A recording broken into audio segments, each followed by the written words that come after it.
Namaskaram everyone and welcome back to the podcast. Today we have a dear Hatha Yoga teacher with us. We have Rajiv from Faridabad.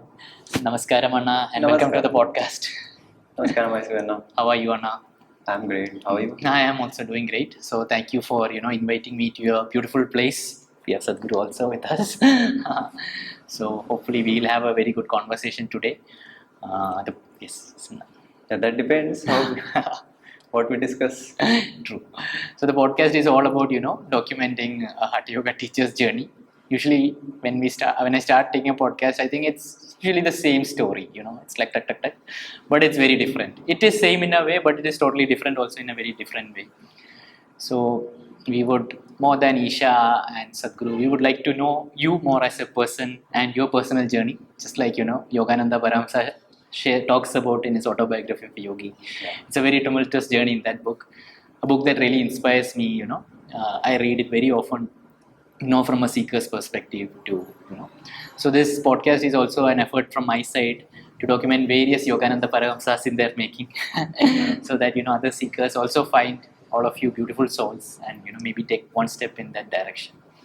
So shall we start the podcast, Anna? Yeah, please, Anna. Okay.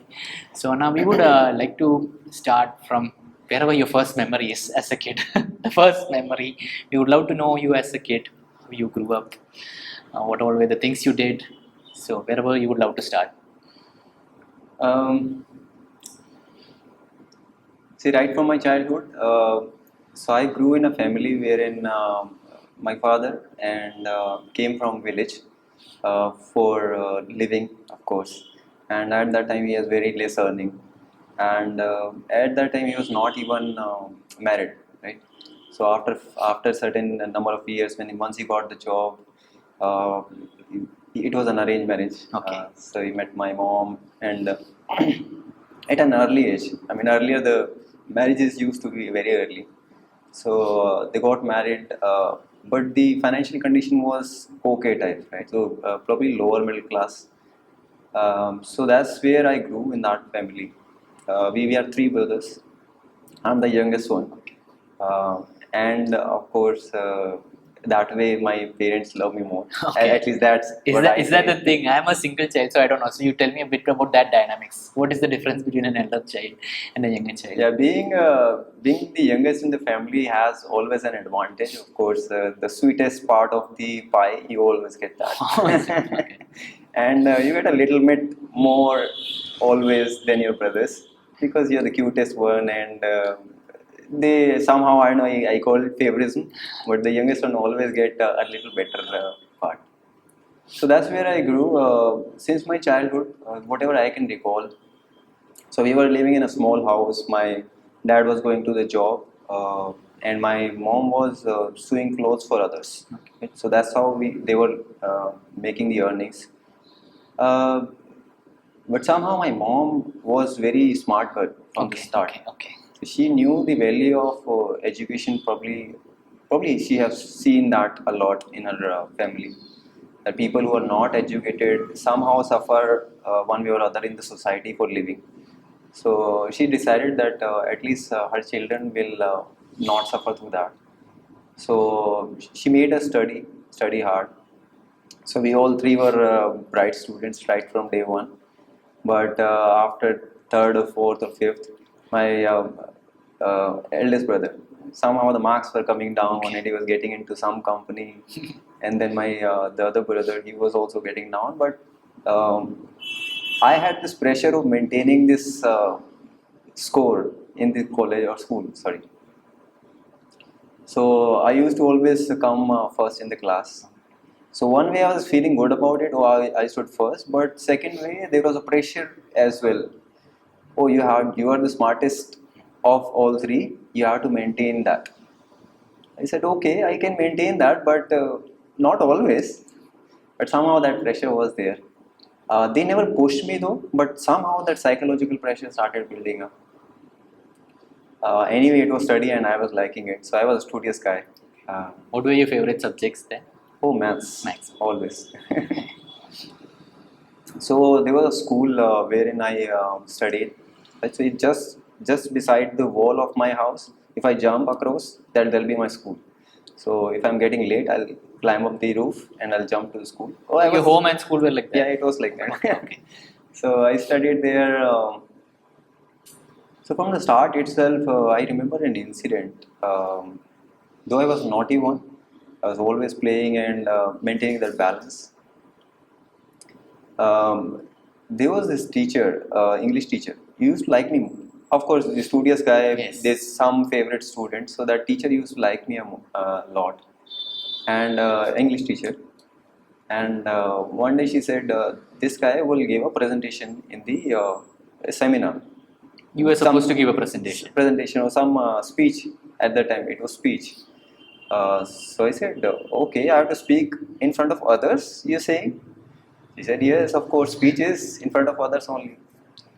I said, "I'm not going to do that." Okay. Then I came back crying at home. My teacher is saying this and that. She said that she's doing a good thing. I mean, if she's making you to speak in front of others, I said, "No, I'm not going to do that." So, and I was scared, of course, speaking in front of people.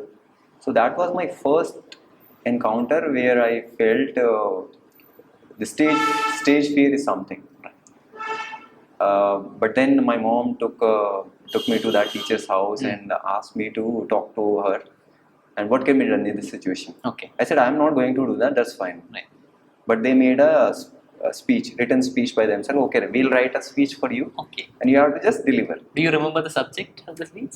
Some Chacha Nehru or something. Okay. Yeah. At that time, we had to give that speech on that. Anyhow, my mom is against me at that time. Okay, I will have to give speech. My teacher is against. I have no control at that time. So I said, okay, I'll do it. Finally. So they made me to. They gave me this speech, and I had no choice but to say that, right? So I went there like this. Going down, I did not look who is in front of her. They were, of course, dais and students were there, and I have to just speak. So I'm like this. I took that sheet, Okay. put it there, right from line one until line last, and something happened. Some clapping happened, Oh, is it? and I went back. Okay. I didn't know who was there, who was not there, but and I got a second prize. Oh, is it? Okay. I got a second prize. I was supposed to be feeling good about it, but somehow that feeling of suppression came within me. That fear started coming within me of facing people. Um, and then in terms of school, uh, in family I was okay, but in terms of school, I was a reserved guy, studious but reserved. So I had a couple of friends only, whom I used to talk to a lot, but I would not talk to anyone else like that, right? Or I think they are bad people, and I'll be having a company with the good people only.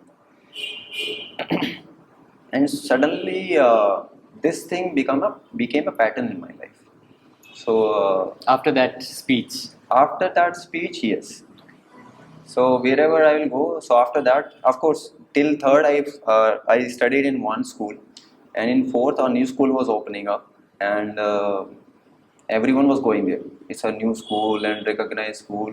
You must go there. My friends were already there, so I asked my mom, I want to go there. Everyone was going there. So she said okay. So they had some interview process. So she said, okay, you go there, I'll be coming. It was nearby. So I'll be coming in 5 minutes. You go there and we'll have your interview done, and then we'll have your admission. And we will see if that's cleared, then you'll get admitted. So I went there and they asked me, who is Rajiv? And of course I was in line. I said, I am Rajiv, but my mom is not here. Okay. They said, no worries, you come. For the interview. For the interview. Okay. So they asked me a few questions, and it was like my subjects were all fine. So I gave whatever they were asked. I replied to them, and I came out, and I came home, and it took me 10 minutes. So 5 minutes in interview, 5 minutes I came back. So where did mom go? So my mom was doing some household chores. Okay, okay. And why your interview is there, right? Huh. So I said, it's done. Are you stupid? Let's go. Right. Your interview is supposed to be there. I said, it's done. Right. So I went there, and they said he's admitted already. Okay. So that was the kind of, in terms of studies, that's how I was. So no matter, in terms of studies, I had no fears at all. I used to, I like to study. You like to study. I like to study. But side by side, I had that feeling of winning as well. So I should stood first. So that thing was developing in life. So that's how my life was going on. Um, my mom was very hardworking. So she used to ensure that whatever best can be given to these children, she would do that. She had very little money. I don't know, somehow she was managing to save money out of stitching or whatever the dad was giving to him. She was so manageable in things. She would save, she would spend on us good clothes, good food, of course. And if you want to roam around somewhere, she'll plan trip for us. So they were doing like this. My father was always doing late shifts to so that we can have extra income somehow. Right.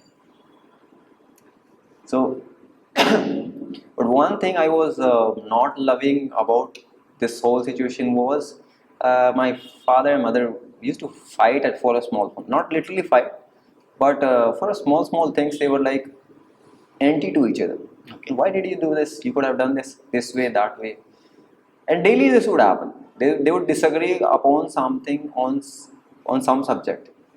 I said, you're living along and you love each other so much. Why this fight every time? And in fact, my father is so, I haven't seen person like him till date.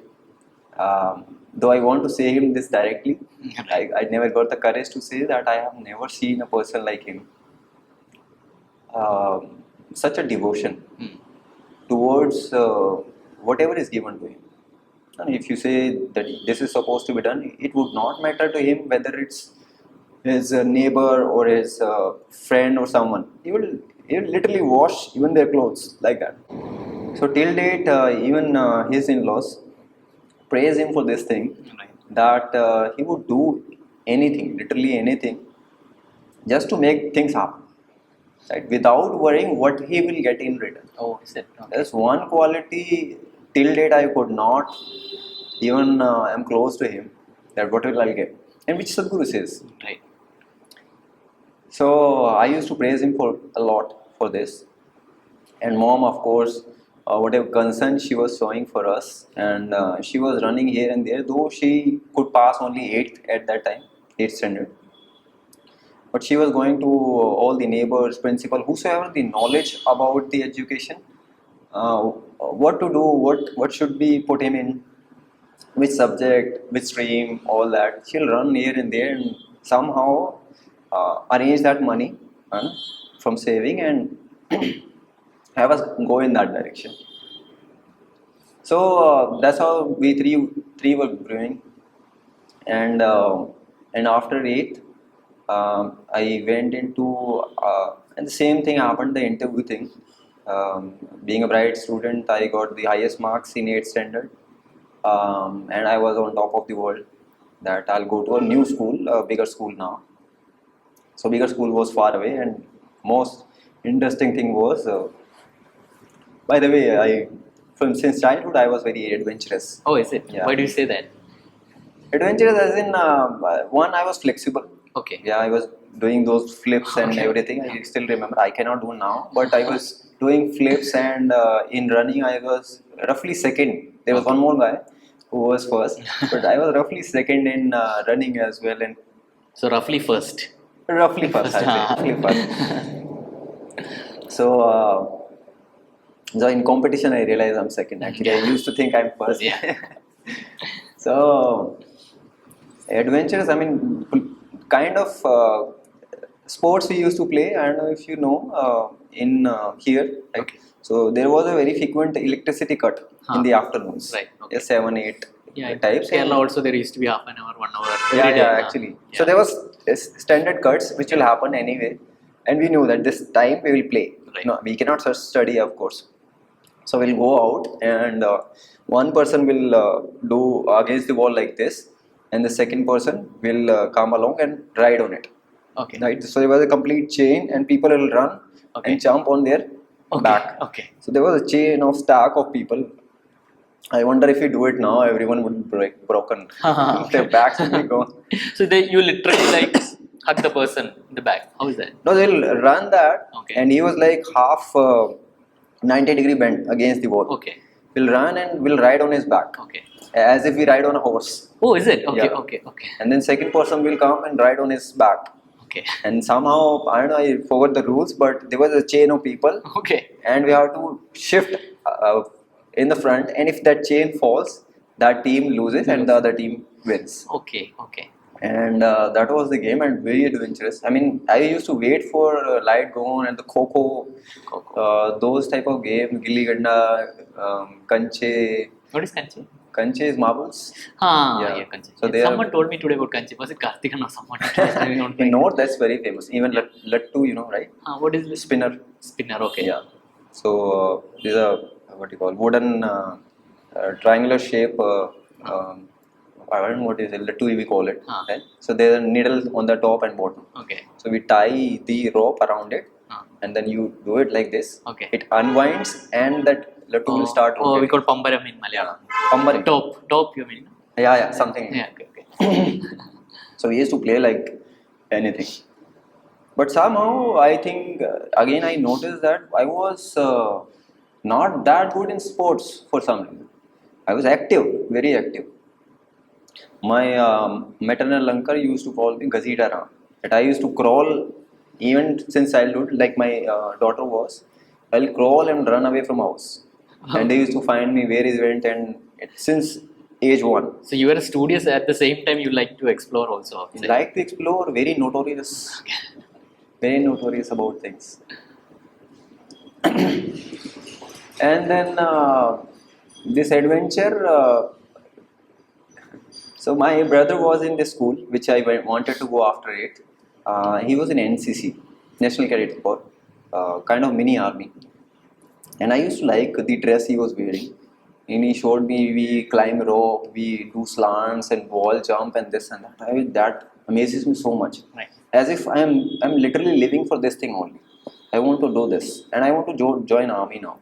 Okay. And I joined the school, especially that there is an NCC, and there are only few schools which used to conduct the NCC. I said I'll go on camps like him, and I was following my brother at that time. Same. But in the 10th itself, this NCC admission was supposed to happen. So I was there. I came to the school just for NCC, right? And then this day was supposed to come, and somewhere in next week they announced that this will happen. I said okay, and I was like 100% attendance all the time. This one day I fall sick, fever, right?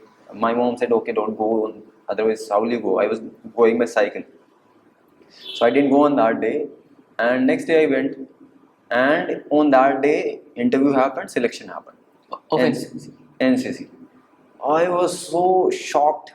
The day you didn't go, that day only. That's the only day in a year I didn't go. Okay. And interview happened, selections happened. I said it was you were supposed to announce, right, a day before something that I would have come. So they said it's final now. Nothing can be done. I was running after this teacher or that teacher. Please take me. Please take me. They'll say we'll see if someone drops out. We'll have you in. Otherwise not. And of course no one backed out. Okay. And I was heartbroken at that time. Okay, my dream of going to army was broken, right? Which very later I realized it was probably not out of love for the country or something. Okay. It was more of a adventurous look of army people I had in my mind. All those adventure I wanted to do, but anyway, that got shattered. And I was just talking to these people who were going to the camps and how it was, what did you do, and that made me more sad about it. Right. I wish I would have gone there. You did this masti, that masti. But till 10th, that was happened. But in this whole process, somehow that fear of unknown was coming in. I didn't realize I had this became a pattern. I had less friends, though very good friends, but very less friends in a class. I'll talk to, right? 2, 3 people, 4 people max. I'll talk to, and rest are okay acquaintance, but I won't talk to them much. And this became a pattern that I had best buddy, only one best buddy, Okay. two known people, and rest are unknown. So I didn't realize till 10th. 11th, my brother was there in CBSE board. CBSE was little esteemed board than Haryana board. Okay, a little more esteem. Okay, Yeah. okay. So English medium. Okay, right. Yeah. Till then I was Hindi medium and I was super sharp. Now my brother was there. I had to go there. Right there they have basketball, volleyball. I had all that in mind. I'll play. So I wanted to go there. The same thing happened. I don't know why it was happening again and again. Interview things. What, you would not go that day? It would happen. No, the interview with the principals. Okay. So same here, same thing happened. They asked me for the interview. I said okay. So my mom said I cannot pay for two child. Frankly, I mean I'll be open with you both. We'll have to do something about it. Though I can manage, but it'll be really tough to run the family like that. Right. Two people in the same school, and that too high fees. And at that time I guess 600, 700 only. But it was too much for our family. And my brother was, I guess, probably bigger classes. Was it your middle brother or your elder brother? So elder than me was in the English medium only. Okay. And eldest one probably was in college right. or something. So all three were studying. It was getting tough for them to manage all these finances. So they went to director and asked him what can be done. I mean, we want a waiver, and they were giving waiver or scholarship at that time. So they said I cannot do waiver to a new student. I mean, you are okay type. You're not lower income people. You're still okay type. I cannot give you like that. And if he proves his worth, we'll give the what you call scholarship. And he just said it like that. Okay, if he does something, we'll do it. Okay, what he is supposed to do? He'll have to start first in the 11th class, and then we'll give him scholarship. I'm a new student, right? English medium. Stood first. He roughly put in an impossible condition. Possible, yeah. What would happen, right? So 11th I went, and again strange looking class. Everyone knew. No, I knew. I was not known to everyone, and vice versa. And I'll kept mum. I would not speak, as if I'm scared of looking at people also. That fear started building up till that time. And I was more into, and that's why probably I shifted my whole focus to studies as well, just an escape from facing people. Right? So I'll again 1-2 friends I had, my favorite friends always, and I'll study and this chemistry subject. I said even chemistry is in English. How do I study? Right. And everywhere I was seeing Hindi subjects. Now it's in English. Even the chemistry. I don't know what they're saying. First, I'll convert that to Hindi. Okay. And then I'll understand what it is. That must be double taxing. Double or triple. I don't know what happened. Just to read one page. One page. Of course, they will give me a whole chapter or something. Right. But just to read one page, it used to take me 2 days. One page. And it became too tough for me just from English to Hindi medium to English medium. Though my English was okay, I never spoke English. Just to understand English was fine. Right. I knew the English words. But then it became too cumbersome for me to go through this way. There was a Kamal pocket dictionary. Smaller one. I said I'll buy a dictionary. I cannot read like this. So daily I'll have that dictionary permanently in my hand. I'll flip the page. There is a dash, whatever that was. I looked at meaning, and that's how I'll convert one sentence, and went on a very slow pace. And in the first semester, I went to teacher. Teacher, I don't mind writing something, but I cannot write in English. Give me a waiver writing in Hindi. I'll make you understand what it is. Right. I said, well, I cannot do that. I cannot check like this. Yeah. Everyone is writing in English. You do it. Do it as best as you can. She supported me that. I said it will be broken English. I don't know if it will be a proper sentence or not. She said anyway you write something. That's the first exam unit test. Which subject was it? Every subject. Every subject. So she said okay you write. So the exam came. Anyway, I somehow concept-wise I was fine. That they were teaching us something. I could understand what the concept is, but to write and understand the written English, it was very tough. So somehow there was something as I wrote in broken English. Somehow I downloaded whatever I grasped in every exam. And to my surprise, I came third in that semester. Oh, is it? Okay. I said, "Oh man, is it possible?" I thought I'll probably somehow barely pass because of my English. But teacher probably were generous enough to understand the concept what I wanted to write. I said, man, it's possible. Now get back on track. Third is possible, so even first is First possible. is possible. So I said, okay, I'll go for first now, and whatever. Now I'll double my speed in terms of I got few words now. Okay. I got a confidence of writing as well. So I'll focus on study now rather than English and Hindi conversion. So 11th went like this. Side by side, of course, we were doing the plays in between the volleyball, Okay. all the breaks we were playing basketballs, and girls, of course, we were peeking in. Who is the hottest girl in the? Okay. So English medium, you have girls yes, like yes, different yes. standard of girls. Okay. So we were making fun of this is your girl, this is your girl, like that. And in the libraries, always we were like behind the books. So we did all that masti, even in the schools. So they went on and on. After 11th, the exam day came and I finally gave an exam. And at that time I was confident in terms of writing at least. I can write something. Concept was fine, so I downloaded everything. I wrote whatever I knew, and I came first. This is the exam that the principal wanted you to be. Yeah. Okay. So I came first, and I was like, I can do anything. Because I was on top of the world, Hindi to English, that was one thing, Right. barrier, and second is the concept. Right. And the student who was the studious one in that class, and they were like against me now. Oh. They became my competitors. Right. So how can that be? We were coming first in the school, and someone coming new to the school and came in first. But anyway, the promise was promised. So we went to the director and asked. You said right? Right. Waiver. Now gave the waiver. Right. So he was again generous enough to give the full fee waiver. Okay. So 12th I studied like that, full fee waiver.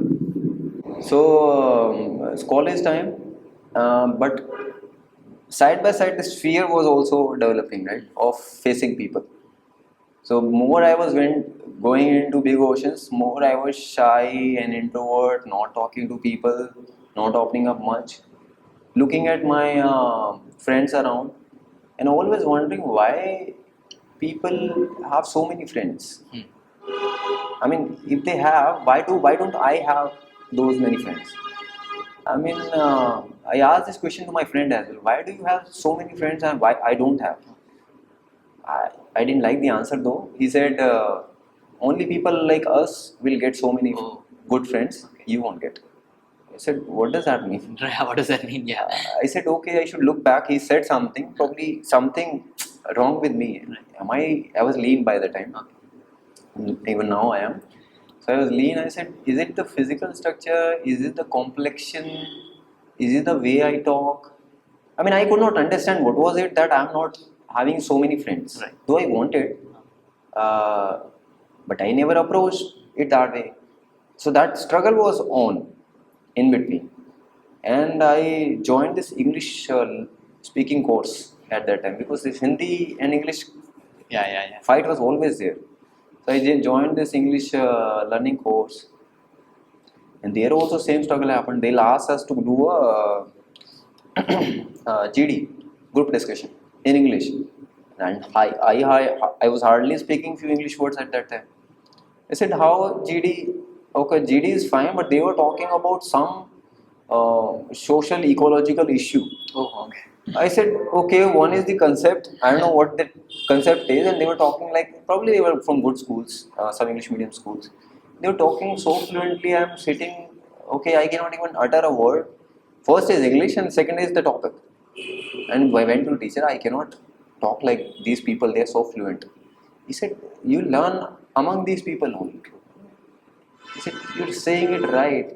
Okay, I'll go back. But that fear, moment I would utter something, they'll put. I'll keep mum. So 1 week went, I didn't say a word. I said, I would not learn this way. Put me in some other batch. He said, there is another batch going on, but these people are very notorious. You don't like them. Okay. I said, do something. I cannot cope up with this way. So they put me in batch wherein all the probably colony boys were there, who were very notorious. Not What into boys? Backbenchers. Backbenchers. Backbenchers. Colony boys, colony as in the Okay. area where Right. it's so crowded and they do anything. And then there were few dadas there also. So I said, okay, I got stuck in there. But the good thing happened was they were all speaking broken English.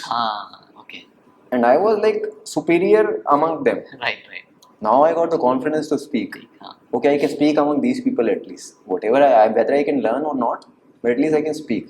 So from there I started learning English. But I know the people who cannot. I don't know if that happens today. I'm sure it would have happened. People who are Hindi medium versus English medium. Right now I realize it's just a language. It's just language. Right? It's not something in the emotion or everything you carry all the time, right? You can still converse it. Whether it's Hindi, English, and I learned from my own experiences. I wrote the same subject, be it chemistry or something, in English and got stood first. So it's never the language which was the barrier, but something was there which was making me introvert. And till that time I could not figure out. Even 12th I could not figure out. That introvert aspect was increasing, and then education was, I was still finding the balance between the ocean and the well.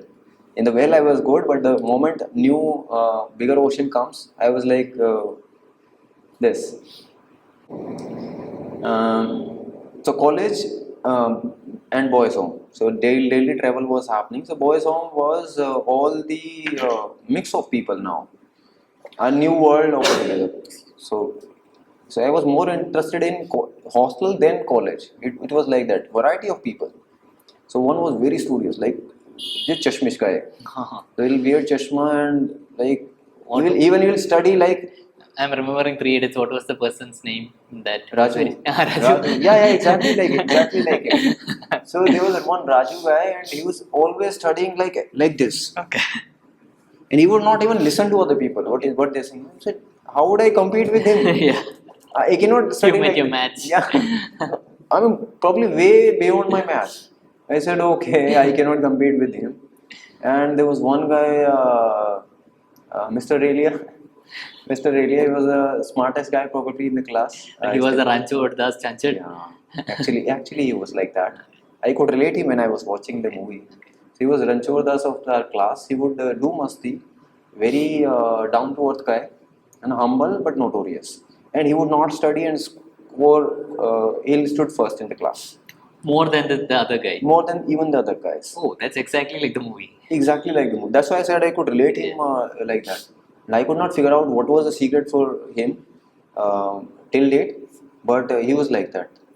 So, and I'm like a timid guy of the class, and though studious, but so he was like. Were you the Madhavan or the Probably, yeah. somehow this story is like that. I am the Madhavan. I mean, somewhat studious, somewhat not. Somewhere in between zone. Yeah. So Kaushik was my friend. Kaushik was like tall guy. Not that studious probably, but he knew the concepts, and his concepts were from the coaching institutes, IIT types concepts. And he was preparing for IIT even then. Oh. Even coming to after calling, he said, "I'll make another attempt and I'll go from here." Oh, go from there. I said, "Okay." I got one friend, and you'll also go. And then they were seniors in the same hostel. Was there ragging? Talk about I was that. coming to that. So I was always fearful that one, I cannot speak much. I mean, I used to speak among my friends only. And then they said, okay, you all freshers, come at the roof. Okay. I started. I knew something called ragging happens, and somehow we were escaping in the college. And they were in the hostel. They have full control over there. And I have heard the bad stories about ragging, getting nude and this and that. I said, please don't go in that direction. I would not do it, and I'll fight. Right. And so ragging started happening, and all the other guys were already open. My friends, probably from schools they were in, they were already open. They'll do like full masti, Right. even in that ragging, as if they were enjoying that process. And I'm like, okay, dance, I'll dance. Okay, I didn't know dance, so I will dance like anything. Hey, how are you dancing? Do dance properly. Just do this, do that. Of course, remove your shirt. I removed my shirt till that point. It was fine. And then they said, okay, remove your pants. Okay.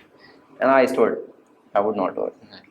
So it became roughly tussle, right? And others did. I did not. And that became a tussle at that time. And somehow the situation, we'll see you tomorrow. Okay. I got on a tussle now with a senior, and in the same hostel, I got more scared. I should have done it, or I should not have done it. Then mind is Your mind is like that, and everyone enjoyed that process. And they were, and if you want to edit that, you could. But after a few days, they were okay with it. I mean, they forgot about that incident. Right. Nothing happened.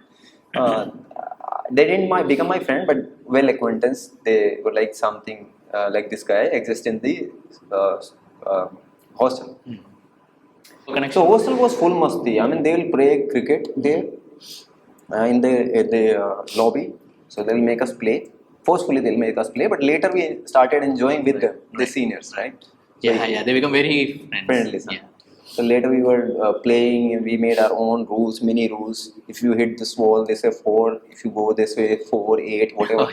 Okay. Making our own rules, and there was a what you call dining table. On that, we'll have the glass in between. They were playing table tennis. Table tennis on that, and then one friend used to do masti, like open up the Colgate, and whoever was sleeping, he'll put that on his feet and hands. Okay. So that he in the morning his whole face will be, who did this? And this drama would start. They'll run after each other, and I would just observe. I would not get entangled into it, but I will just observe and enjoy with them. And this ragging got complicated later. Who is it? To that studious guy. He got ragged a lot. He was ragged by hundreds of people. Right. In a bad way, so I would not go into that. Right. But that made me little insecure about this ragging process. So I would somehow avoid seniors and go here and there. Why do you think the ragging process? Sometimes you think it's a fun part, but I think there should be a better way to Now I realize, frankly, I mean, for example, my participant as well. Not everyone is standing at the same place, right? Though it could be fun for you, right? For the seniors, right? But fun is once they enjoy this process, until they become into their comfort zone, right? They would not enjoy it, right? And the people who are ragging probably were not smart enough to get engaged into that part, wherein they'll force things on people, right? So even if they ask you to laugh, for example, it's a small thing, but how can someone laugh if he is not part of that process? Right.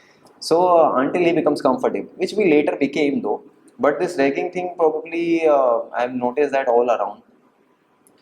Even many movies were coming, people doing suicides and this thing. So should never be forced, I will suggest. Even in colleges, they're careful now, right? And on the other side, people like me, I would suggest, I'll comment on that, what my analysis about me was later about this introvert part. So college, it was going like this, and the study part, I was, they'll ask me to come with them, go watch movies. I said, okay, I'll go watch movie. Which room will you watch? And we'll go to cinema. I never went to cinema. You have never been to a cinema? Never went to cinema at that time, and at that time PVR or something was there. Okay. That was a new concept to me, PVR. I said, what is PVR? And they will make fun of me as if I have come from some village. Right. Because they were watching movies like bunking the class and going to PVRs, eating in Nirolas or something. I said, after that we'll eat burgers and go into Nirolas. I said, what is Nirolas now? What is Nirla? Even I don't know what is Nirolas is chain like McD's. Acha, okay. That was very famous chain in North.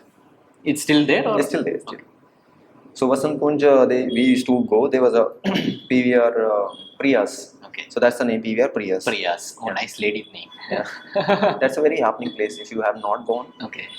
the Greener Cafe is there right now. If Okay. you have to have the vegan food, we went in the upgrade after our upgrade. We went to that place. Okay. So there were some memories popping up. Okay, we used to roam around a lot. So we said we'll go there. I said okay, whatever you say. I was just like okay, whatever you say. I was calculating how much would be the cost. I have this much of saving. Right. So daily I used to get 10 rupees for travel. Right. So from Faridabad to Gurgaon. So the commute was so complicated for me. So of course we could not afford a cab or something at that time. So my cycle, I used to go cycle for 5 kilometers. I'll park it some workshop. I had that made that arrangement. Please allow me to park here Right. for free. Free. Okay. So and there I'll take a canter. Canter is like what do you call mini truck. Mini truck. Right? So they used to carry luggages Oh, okay. from Faridabad to Gurgaon. I'll ask them, please allow me to sit with you, and I'll pay them 10 rupees or something. So they'll made me drop that the around 5 kilometers away from the college. Okay. And there I'll start lift. Lift. Okay. Okay. And I became confident after that in taking take lift. lift. So and sometime it used to take half an hour, sometime it used to take 1 hour taking lifts. The whole struggle of going to the college itself was so much at that time. And then it became a part of process though. Later we started enjoying this process also. So went to the college, doing studies and coming back. No sports in the college. I was not into it because I was so much into myself. How do I figure these things out? So these guys were taking me, the hostel guys. So that was the second year I went into through cycles and everything. First year was only hostel. Hostel, right? So we went to movies. I forgot the movie name, but Which was the first movie you watched? yeah, I forgot it was an English movie. English I said, movie. you didn't tell me we are coming to an English movie. So that was Jackie Chan's movie, I guess. Okay. Jackie Chan and Will Smith, probably they have this. May I ask which year was it? Any idea your college? 2001, I guess. Oh, 2001. So this movie was there. Okay, I could not figure out. Of course, they were doing some actions Right. and they were laughing. Was it Shanghai Noon or Nah, not Shanghai. Will Smith and Jackie Chan? That's what I've known. That is Chris Tucker and Jackie Chan. Jackie Chan and one, yeah, I forgot the. Black guy, was it Chris Yeah, Tucker? Chris Tucker, right? So what was it? It's a famous movie. They have 3 parts of Yeah, it. 3 parts actually. Yeah, That yeah. movie, Yeah. It's some spy Yeah. thing, right? So Forgot. I forgot the movie name, but I actually enjoyed that movie. Please, if you know the movie, please put it in the comments. Yeah. So after that we went to Nirula's and daily budget was 10 rupees for me. And I somehow not 10 rupees, 10 for going, 10 for return, and 10 for spending. So 30 rupees total they were giving me. And they asked me to go to Nirula's. Okay, and we'll go to Nirula's. We'll have burgers and we'll do countries. Okay, and burger was this much. Okay. For the very first time, and we in the colony we used to have burger like a bun and this a little tikki, Little tikki, and yeah. that too oiled and whatnot. Yeah. So I have seen that much burger only. I said it's not even fried. What type of burger it is? All veggies and stuff like this. I said, how do I eat it? Right. So anyway, the bill came and it was 80 rupees. Oh my god, okay. I said 10 rupees my saving. So 10 going, 10 coming back, and 10 rupees was left. So that was 10 rupees saving. If I spend that, that's gone. Otherwise, that was my saving. So that's how I was saving from it. And 80 rupees like 8 days for me. Yeah. I said, okay, you take 80 rupees and whatever the price for the ticket was, Right. 100 rupees or something. Right. I said 200 rupees for one movie in One this. more, yeah. And then they'll have Coke or something that though I did not have. So I was liking this, but I didn't have money to spend on these things. But somehow I'll get along with these people. And exam I gave casually, and I got 69% in that. One that was a new university, MDU, Maharishi Dayanand University, and very strict in marking. Earlier it was Haryana board, it was still okay. Or CBSE board, they were only into concepts. So CBSE board is once you write something meaningful, they'll give you marks. This is college, right? Or? So in college they were MDU, MDU. Maharishi Dayanand. It was affiliated to MDU. Now they're deemed, I guess, their own university. So now 69 marks. It's like I failed, literally failed. I was in shock again. So the same thing came. Forget about first, second. 69 was failure to me, and the highest marks at that time was, I guess, 85% or something. I said no. This hostel thing is not working out for me. So anyway, I had this term to stay in the hostel for 1 year. I said I'll not engage with these dirty people now. They're making me spoiled. So I'll go and study hard this time. So our second semester was all into books. That guy, this Raju guy. Raju. You were with the Raju guy. You shifted to his room. Not shifted, but I was like following him now. I'll do like this. Okay. And second semester I got 76%. Okay. I said still better. But 76% I never got in my life. I mean, I was always 80s, 90s. Not even 80s, 90s probably. So I said 76, but I started comparing 69 to 76. And probably 100 plus hours more study than previous semester. I said, what's the use? Only 6% I got even after Doing so much of study. Right. I said, I'm probably I'm on the wrong bus. I don't know what's the pattern here to study and give the exams. Later I realized it was on basis of the number of pages you fill. Oh, is it? Yeah. Oh, it is all about the pages. Pages. I was like very concise, concept wise, and Yeah. hence proved. Like, but they were like, how many pages you write? Even in the maths exams. Okay. Wherein you have to give the solution. First make all the full patta and sidelines. Yeah. Big covers. So they have this trick of reducing the space of written space. They mark two lines as if rough work will be doing. Rough work doing something. Oh, now when you said this, I'm remembering I used to do this. Yeah. Suddenly the memory came to me. Yeah. Rough work is needed, then only teacher will think, you did something. Else they think, how did you get that? Actually, they used to see that rough work as well, what you wrote. I mean, is it related to that somehow? I remember because sometimes I knew the answer. I did not need to do but I would do the rough calculation so the teacher would think, I know. Exactly. Yeah. So college after first year, I started. So I got the pattern now that study is not working and understudy is also not working. I have to stay somewhere in between, and 80s is tough. I mean here at least. So I got the pattern. At least 70s are good marks. I mean it's not that bad marks. 80s are very good numbers. Very good marks. Huh? So I said okay, I'll stay low here at least and do somewhat middle studies and balance things out. And so second, third and fourth year all went into somehow scoring my average marks somewhere around 75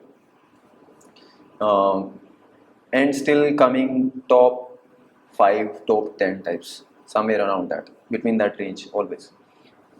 And in college I got a friend who was again doing this travel like I was commuting, right, going through this lifts and autos and whatnot.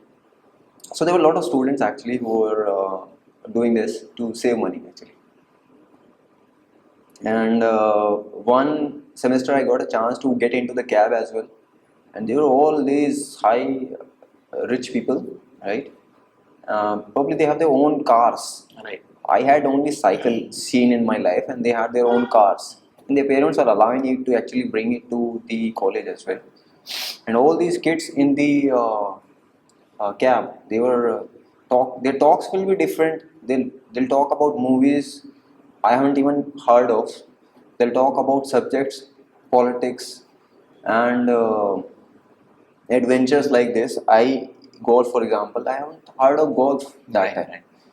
So such a sophisticated level was there, and I could not laugh at their jokes. First, I could not understand what they're saying. I mean, in terms of joke, and second, how would they? I mean, it's not a joke to me. So I would like kept mom in the cab and going and coming back, and they used to play rummy in the cab. Oh, is it? Yeah. Okay. So I said at least I get to take part in that. I would not have to say something. I'll take part in that. So in that, but that insecurities, the more I was seeing people around me who were cultured, sophisticated, well dressed, good in English, especially rich people. So all these people were making me more insecure within. So somehow I was getting more down day by day. And then this day came wherein I have to give a seminar. So every semester they have to give a seminar on some subject. So I was into electronics and instrumentation. Uh, so a teacher asked me to give some MT or some subject was there, some mechanical subject was Machine tools. yeah, machine tools. So he made me, he said, okay, we have a seminar, you prepare it, you have 1 week. And now that memory came of that teacher who made me stand on the dais. Okay, I was nervous. I mean, and I was not aware at that time what happened. But when nervousness comes, you will start trembling, right? Your ears will turn red and warm somehow, and I don't know, that sensation keeps the vibration keeps on, and you are not able to think, right? You are as if you are frozen. Whatever I am doing, I cannot laugh. I just go through my day and I'll somehow what to do. I mean, I cannot escape from this. Somehow I wanted to escape. I cannot even discuss with someone what to do about it. So they were like very casual about it. They would have probably talked in English. I have not talked in English. Same problem here as well. So till now I have not said even a one sentence in English. Said written I was okay now. Okay. So I was not fluent in English. Even in the English medium schools, you wouldn't. I would not speak. Okay, it was mostly Hindi conversation. Mostly Hindi conversations. So there that challenge started coming up. How do I cope with that now? So I skipped that. Okay, marks is there, 10 marks. Okay, you deduct it. I'm not going to give this seminar. So like this, they have this summer trainings. So after summer training, you have to present a presentation about what you did in the summer training, which company you went, what they were making, and all. I was going to the trainings, right? And we grew together. Anit and me grew together through that. Not speaking much in the class, so we were liking it that way, each other's company. But suddenly he started learning music, right? And he started playing guitar and this thing. And Okay. he was liking it, and his voice was good. And I didn't like it. Why? Because he was suddenly becoming a star, and somehow he was getting there. Ladies like it. Ladies like it, and people talk to okay, play something, or this and that. And I was somewhere left behind. Right. I was only studies, no sports, nothing, and that gave me another insecurity of stealing my friend, snatching my friend away from me due to this. And then I went back, and why this happens to me, and went into depression again, kind of depression that depression and stress. Why this happens to me? Why me again? Why me came, right? Why God me like this? Why am I the only person in the earth who's introvert, who cannot talk to friends? I have the tongue, I can speak, but whom to talk to? What way to talk to? Should I read somewhere how to talk to? What do I read? I mean, where to go basically? I had no clue how to come out of this. Since day one, probably that seminar thing that happened. The stage fear, and after that it went on and on throughout these years. And so summer training, college.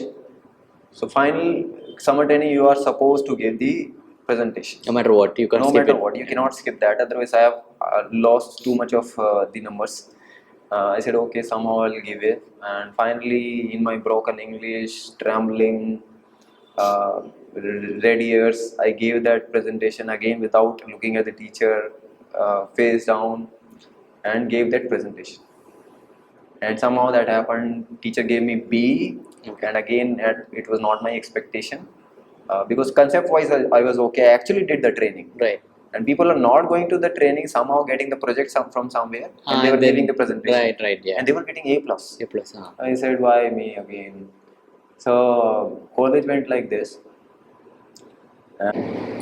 So college went, and final day, our exams are over. No, whatever company was supposed to come, there was only one company called Hewitt. that was supposed to come, very renowned MNC. A new branch was opening up in India, and got the aptitude clear. And they asked me to come. They were fortunately there was a big lot they were taking. 25 students they were supposed to take, and they were 150 odd students. I said still forget about it because 150 versus 25 is very less margin. They were very standard people who were good in aptitude, who were good in speaking English and probably studies as well. So I said no chance. Say anyway, go there and come back. But to my surprise, whatever they asked, I answered. It was all logical, not the technical or this and that. They were all logical, puzzles-like questions, and I answered those, and it happened.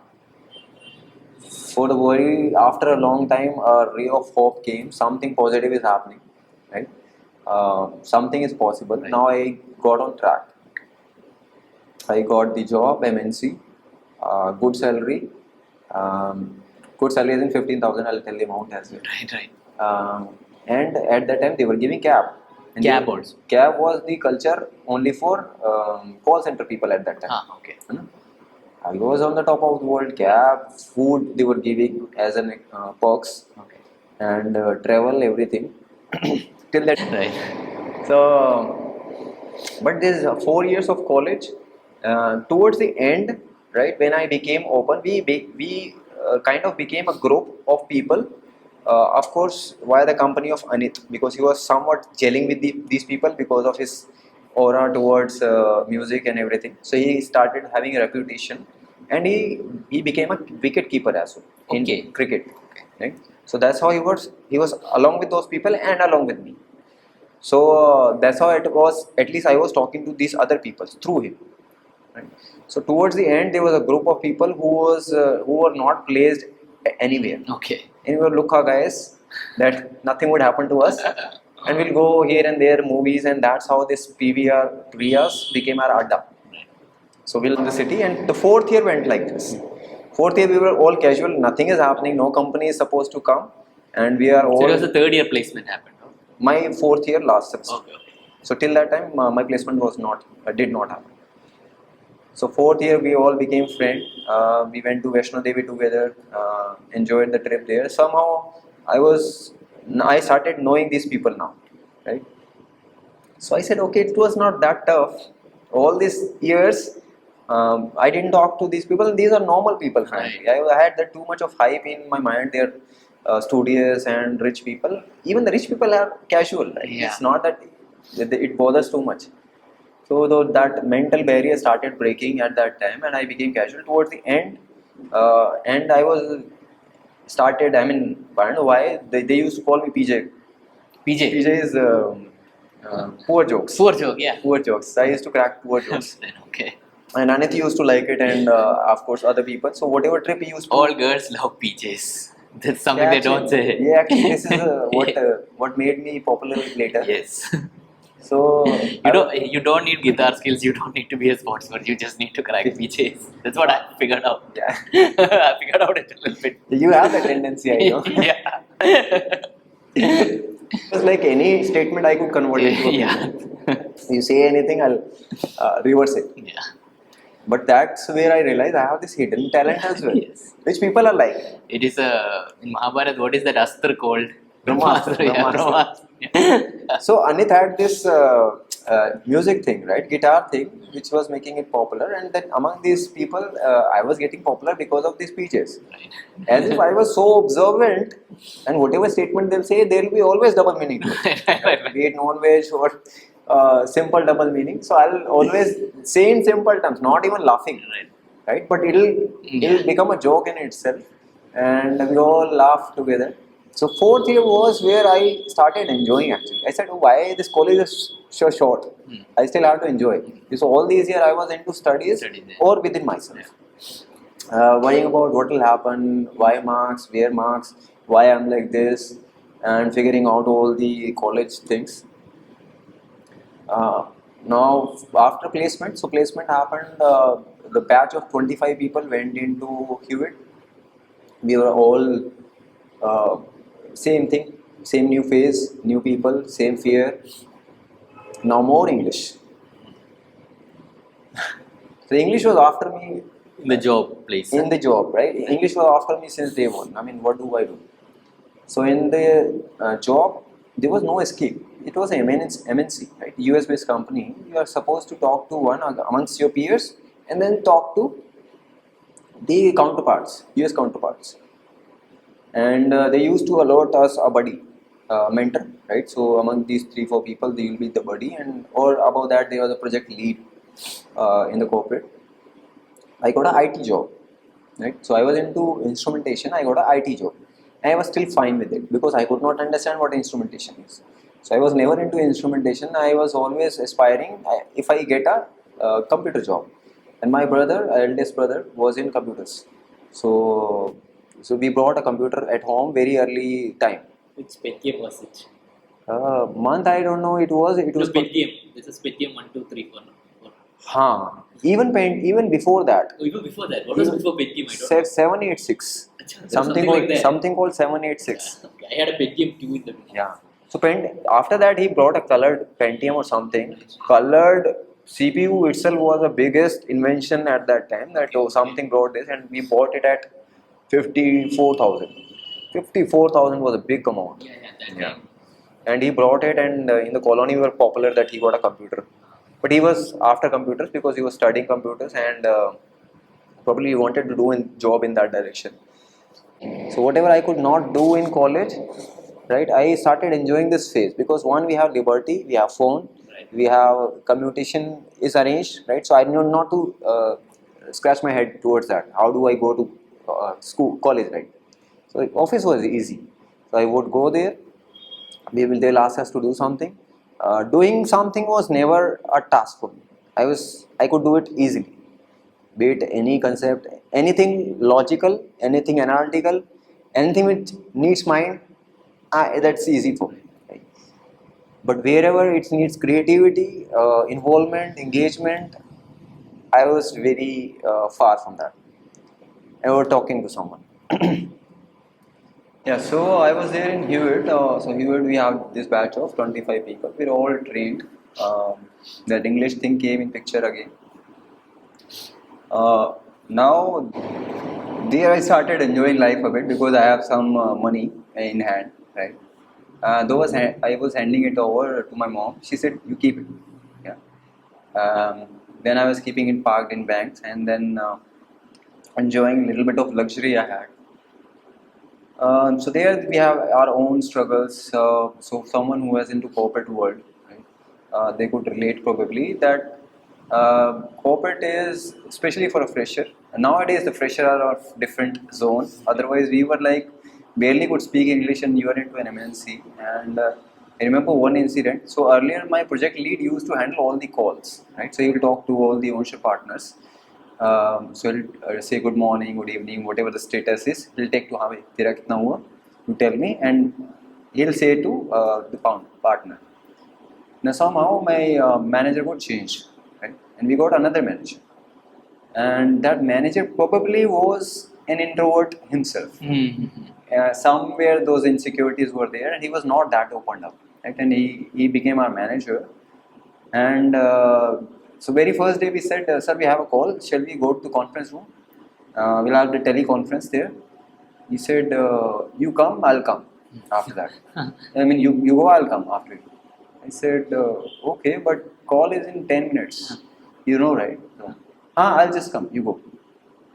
And me and my friend were there, and we were waiting that he'll come. And of course, we dialed the number so that just in case he joins, it'll be immediately start. But he did not come. Okay. And someone started saying hello. Yeah. They started saying the names, and we were like, should we say something, because we don't know how to speak in English properly, and they're like, it'll be embarrassing for them, right? That way. So we said hello. How are you? So frankly, we were thinking too much of hype. Yeah. But the foreigners, they don't bother much. Yeah. They know our English is like that only. So they were like okay with that. We started enjoying the process. Is it okay? So later I realized, whatever reason it happened, but I kind of relating it back to my English learning course, right? I was very uncomfortable among the people who were all English speaking, right? But somewhere I got the okay type people. Here in my case, my manager, he was okay type. If I get along with that, I feel more comfortable. But someone who is higher than me, I struggle a bit. So I said I should find people who are around myself in terms of their skill set, in terms of their speaking. But this Natasha and Pramod was different, right? So they are of different societies, but still they were coming along. I said, why? I could not figure it out. So why is it that happening? But anyway, we were going along smoothly. So later, so this job thing kept going, and 2 years I spent there. 1.5 year I spent there. Then I started looking. So the technology was very specific to a product, right? So I started worrying about my career, that if I stuck to this product, how would my career enhance? So I later switched to a company called United Health Group. So again a start. I mean, it was starting into the Gurgaon, new company. I went there, I gave the interview, and fortunately I cracked. Right? So that was the another time. But in Hewitt, what was happening is another pattern. The guys who were backbenchers, Okay. right? Backbenchers, even here. I mean, they were not in the training. They were doing all the mastis. In fact, they were doing all hoo halla, not studying. Somehow they what do you call In the company also. talk to even the company. They talk to their managers, Okay. ask them to go to pub or Right. drink with them, and his manager will get set, Right. and eventually they'll get ratings. Right.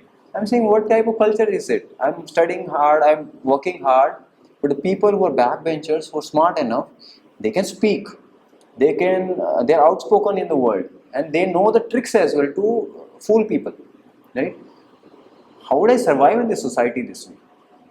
So that shocked me, and in fact, yeah, that kept going this way. I was like, okay, I should change the company. I changed the company. I got a new company. Now this time, United Health Group was evolving, so they gave us training a little bit. But later, I got the same type of manager, which Okay. is not so good in English or not so confident. Sorry, but that was my observation. It could be otherwise as well. But same thing happened, but good thing that happened was he was favoring me in few things. He gave me opportunity to train others. Okay. Oh. So I was good in technical always. So anything related to mind, whereas mind has to be applied, I was good at it. Basically, logical, analytical, understanding things within me. If I have to sort it out within me, I am good at it. And my observation is good. My listening skills is good. It's just that it's not coming out. Everything Right. is sinking in. So this training thing came, and he said, okay, you give training to the others. I said, why again this seminar and presentation things? How do I escape now? It's almost half my life, right? 22 probably was the age, and then still that was happening. How do I escape from this fear of unknowns coming to me, unknown face, unknown situation, unknown language, as in language I was not comfortable with, uh, unknown things. So I said, okay, you're stuck there, you cannot do again anything, so you have to take this burden. Then I took that training. Somehow broken English, technical I was okay, so I made them understand the concept. How was the training? They asked me, "Yeah, training was good." I said, it was good. Right. Really? Yeah, it was good. You were making all the concept clear. It's just that you stuck here and there. You were confused what to do. I said they were not worried about my English. They were worried about I got stuck in the topic and they got confused about the Right, topic. So it was the content I was delivering. They were bothered rather than what I was saying, or what way I was saying. I said okay, I can work on the content for sure. So I double worked on the content. And next month the content delivery became smoother. So that's how I kind of started giving trainings in United Health Group, which later became Optum. So that went on and on. That was year what 2007. I joined UHG. So till 2010, I was the brightest kid there. Brightest as in my manager was supporting me, of course. He was giving me opportunities, and I was doing the work. And I got promotion and one promotion and another promotion very quick. And then I went to US. You went to US? Yeah, I went to US. Oh, okay. I went to US for 6 months. No, it was 3 months period. I wanted to explore things. So that was a good chance for me to stay alone, one, and look within me. And of course, When did you meet Akka? We have not raised all the. yeah, she'll come. Okay. So 2010 is when I went there. And then in meanwhile, I started feeling that I should have some type of friend, which is girl. And that feeling, probably that hormones started playing at that time, that I should get involved with some girl in some way. And of course, I had friends, but those were not girlfriends. Right. I should have girlfriend. Of course, I was talking to a few friends. I thought, can I make girlfriend among them? Right. So those thoughts started coming, but all my friends have girlfriends, literally, Yeah. all of them. Okay. Even Anit had now. Right. So I was jealous as well as he was my friend, right? But that was okay to me. I mean, at least him getting involved somewhere. So this US thing, I went. Anit was there already, so I went along with him, roam around. He was also there with you in US. Yeah. Okay. So Niagara Falls and this and that. We all went there, enjoyed that phase. But there, that feeling again came. One is girlfriend not there, one is support not there, and it was of course at some other place. Whom do I hang on to? I cannot do anything here. Right? So there was a big void. I mean, whom to talk to now? Somehow I managed those situations, figuring those out among us, talking. Okay, I had no one else to talk. These two people only. Let's figure it out. What went wrong? Why we are doing this Big Boss fight? So we were all cooking in our own rooms after that. After that, Yeah. it's separated. Separate rooms. So later that Nalini, the akka came into my room and we were cooking together, and that guy was separate. Right. So that some category divided and that happened. But somehow I started learning the skill of talking and sorting it out there. And afterwards, once I came back, my brother was married at that time. Recently got married in 2010 when I went there. And there were few family situations which were happening, the Sabu and this thing. They started happening, and to an extent, I could not even imagine that can happen, frankly. I said, okay, what is it that is happening? And I had developed this habit of talking and sorting things out. That's the easiest way I found. I said, okay, what is the issue? And talked to my babi and talked to my mother, sat with them together, separately. Okay, what is the issue? This issue. Yeah, this looks fair. What is the issue? What did mom do? She did this. I know if she did, okay. If she did, she should not have done it. Right. Went to the mom, understand her aspect. Yeah, you look also fine. You did the same good thing. What is the fight about? Why she said this? Why she did this? Blah blah. Why more salt in the dal and this and that? Small things. I said, how do I sort it out? But somehow I managed to sit them together. Okay. So this is your version. This is your version. What is wrong? So they'll speak few words to each other, why you did this, that, and after that they'll gel along. Okay. I said finally. Yeah. So I got a mediator now. Skill that somehow I can mediate and sort things out. And with friends I started doing it. Okay. Their girlfriends, and this breakup was happening, and somehow I was making them get together, and that started coming along. I said, okay, I have another skill now, right? So I can talk. But why can't these people see? Probably they're in their relationship, they cannot see. I can see, that's easy thing. Now 2000, around that time, so this Deepika, my wife, Okay. now, so she came in picture. So she was a distant relative. Okay. So she came, she was living with her nani here, came for study in college. I was into job and she was into college. So of course I was looking for an emotional support, and she was there studying, and there were few complex subjects like maths for people, Right. and she was struggling with it and few other subjects, and someone said that this guy was good in studies, so you can go and ask. Anyway, it's your relative, so you can go and nearby living. So she came to me, and I want to understand this. I said, okay, what is it? It's been long now, but okay, I can help you out. So I helped her out, and she cleared the test. Okay. So that's how she got the confidence. Okay, this guy knows something, and we started talking. Right. So what is the issue in your studies and this and that, and like somehow we were good friends now. Though the age difference was there, but at least the in terms talking terms, she was understanding me, I was understanding her. And when I went to US in between, so this gap increased.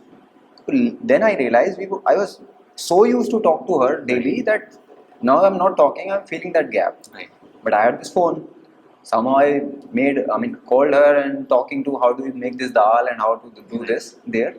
And we started long conversations now. Earlier there were mini conversations. Now I had phone, I have no one else around me. Now we have started having long conversations. So there I got to know the relationship. Then I said, okay. Anyway, there was no feeling as such. I was just thinking in terms of friends. Anyway, she was friend, so no point. But when I came back, I realized some closeness because someone was away for a long time, 3 months, and I also felt that. But we never said anything to each other like that. So she, of course, used to come at our home, so that presence was, of course, needed always. But somehow we never spoke to each other in terms of that I love her or she loves me. In that terms, that was unsaid. Right. Unsaid connection that was building on. And then finally on one day I said, I went to her. Right? I said, possible to hai nahi. It's not possible. And she understood. I said, our marriage is not possible. Right. Oh, you said like that. That. I did not see the word marriage. Yeah. I said, it's not possible, you know that, right? She said, I know though, but as if we were both in virtual agreement that we love each other. Oh, okay. Yeah. And I was not surprised, she was not surprised. Right. We could see her in each other's eyes that we love each other. We never said that. And we knew that one is, of course, age gap. 8 years was the age gap. And then she's in college and I'm about to get married. I mean, at that age. Right. And if my parents here, and of course, he was in distance relation. So in relation, they would say, no, we cannot do it that way. The family background and this and so many things were coming in picture. Then I said, what to do about it? But she kept coming to my house, and I was also, since we were relatives, right? So we were going to each other's house, and then that presence was always there. But since my arranged marriages process started, right? I was going to marriage bureaus through my mother and this and this. So then I said, oh, okay, I have this thing I have to tell my parents. I told them that there's this girl and this is the girl, and they were so shocked. We knew that you will do something like this and that. Right. So much of thoda emotional drama Right. happened, and I'm like, okay. I mean, it was embarrassing. First, I never spoke too openly to anyone, and that too straightforward love marriage. Right. And age gap and this and that, I was still confused. Is it right thing, wrong thing, what to do? Should I do this? And I was doing the job as well. So that 2010, once I came back from US, and 2014, when I got married actually. Okay. So that drama went on and on. For 4 years. 4 years, no, 3 years roughly. In fact, 4 years, because I told them 2011 or something. Meanwhile, my brother got married, and 2010 he got married. Right? 2010 to 14 was a very rough phase for me, wherein I was doing nothing. Job, I did not have a clue, and career announcement and this and that. Whatever was happening, I was doing it in a flow. And majorly, I was into talking to her or get stuck there.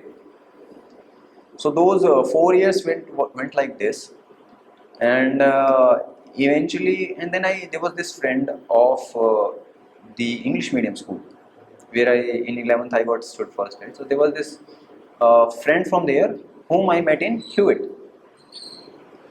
So he told me that I was from GBN, and then and we started coming in cab and talking to each other. Somehow he has that same mindset I have, analytical mindset, too much of thinking, keeping quiet, very sharp in terms of observation. So all those qualities were there somehow. And he was also from a background, he was coming not from a posh background, not from a good financial background. So we were talking sensibly to each other. Now whatever he's talking, I am understanding. And mostly he was talking. Right? So Siddharth, till date we talk. Okay. So he went to US in between for a long time. One fine day I talked to him that Siddharth, I'm stuck here. I don't know what to do. I feel lost. I know for the whole life, and for the first time I am opening to someone. For the whole life I am not able to understand why this fear thing is coming. And then should I marry this girl or not? He said you should not. Okay. I said I won't talk to you. Okay. I want to marry. Right. So, but anyway, I was a friend, so he could say that. I would not listen to him, at least on that term. But we kept talking about these aspects. So I said, I need peace. Huh. I don't know where life is going, where the hell this whole life, I want you to enjoy life. I want you to open. I don't want this suppression feeling to come. Somehow that is happening. I cannot talk to anyone. I cannot figure it out what it is. And for the first time, I want a girl in my life for my own, with my own wish. Till now, I have listened to my parents very quietly, right? And they have done enough for me in terms of putting on a track, a good education system they have given me, and I'm into a good job, salary, this and that. But I can listen to myself or not. So he said, I'm listening to Osho. Hmm. I said, who is Osho now? Oh, in all these girls talk, so you're talking Who's Osho? So I'm listening to Osho, is making sense to me, and whatever he was saying, I cannot recall because I could not connect what he's saying at that time. One last line he said was, see, all of us in our inward journey are same, at the same level and the same potential. That same potential, that line stuck me. For the first time in my life, someone was telling I'm equal to someone. Right. Otherwise, I am inferiority complex, introvert, comparing all the time. Why I'm not like this? Why God this did to me? For the very first time, someone was telling I'm equal to someone, at least in inward journey. I said I could not make sense out of it what it is, but I saw hope. The very first time I was hearing something. So I was talking to this friend, and for the first time I saw a ray of hope. That at some level I am in parallel to someone. So Deepika, anyway, eventually my parents got tired. Right? So I had too much of. Kept looking for girls, but everywhere, whomsoever I was looking for arranged marriage, I'll talk. Generally, there's an interview process. Right? Yeah, yeah. What do you eat? What are your hobbies? And that's it. Will you cook after marriage? Yeah. These are general questions we used to ask. And I said, what am I doing? I mean, whomsoever I am meeting, right? What I see is Deepika had this, this girl had the same thing or not. Deepika has it. Is this girl has this feature or not? I said, if I want this, right, and I'm looking in someone else the same features or same qualities, it does not make sense. So one fine day, Anit and I kept talking about it, and he has his breakup experience a lot. So now he was consoling Kalra. I mean, my surname is Kalra. So Kalra, do this. If you really want her, go for it. Whether you have to run or whatever, you go for it. Right. I don't know what gave me that strength on that day, and I said, okay, this is the final time I am making my mind. I'll marry this girl only. That's it. No going back. Right? My parents will tell different stories about this girl so that I change my mind. Yeah. My relatives, all the place that I'm in, a lot of my relatives are there. Everyone knew now. It became a story. And they started making this rumor that they have this flat purchase already. They'll run away, do this. I said, I'm saying openly that I'm at this stage, right? I want to marry this girl. Since you have not agreed upon, I'm stopping myself. That's it. Nothing we have done as such, as a planning. But on that day, I decided, okay, I'll go for the court process, registration process, or whatever it is, and I'm going to get married with this girl. And I started taking that stand. Probably they saw in my eyes now The change. that the firmness with which I was telling now. So finally, I was sitting. My mom was sitting. Why are you doing this to me? And my life is ruining. Finally, your dad said yes. I said what?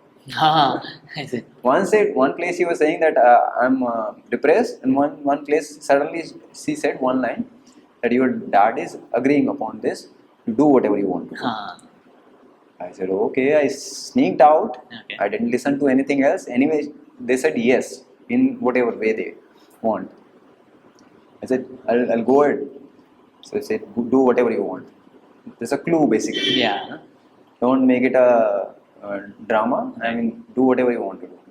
So then I went to her. See, my age is almost 31, right? And it's too late already in terms of age wise. So talk to your parents now. They agreed. No. So she never thought that she'll have to go and talk to their parents, because 3 years with my parents, 3 and 4, whatever it is, and now that drama will start in her family. Okay. I said not another 3 years.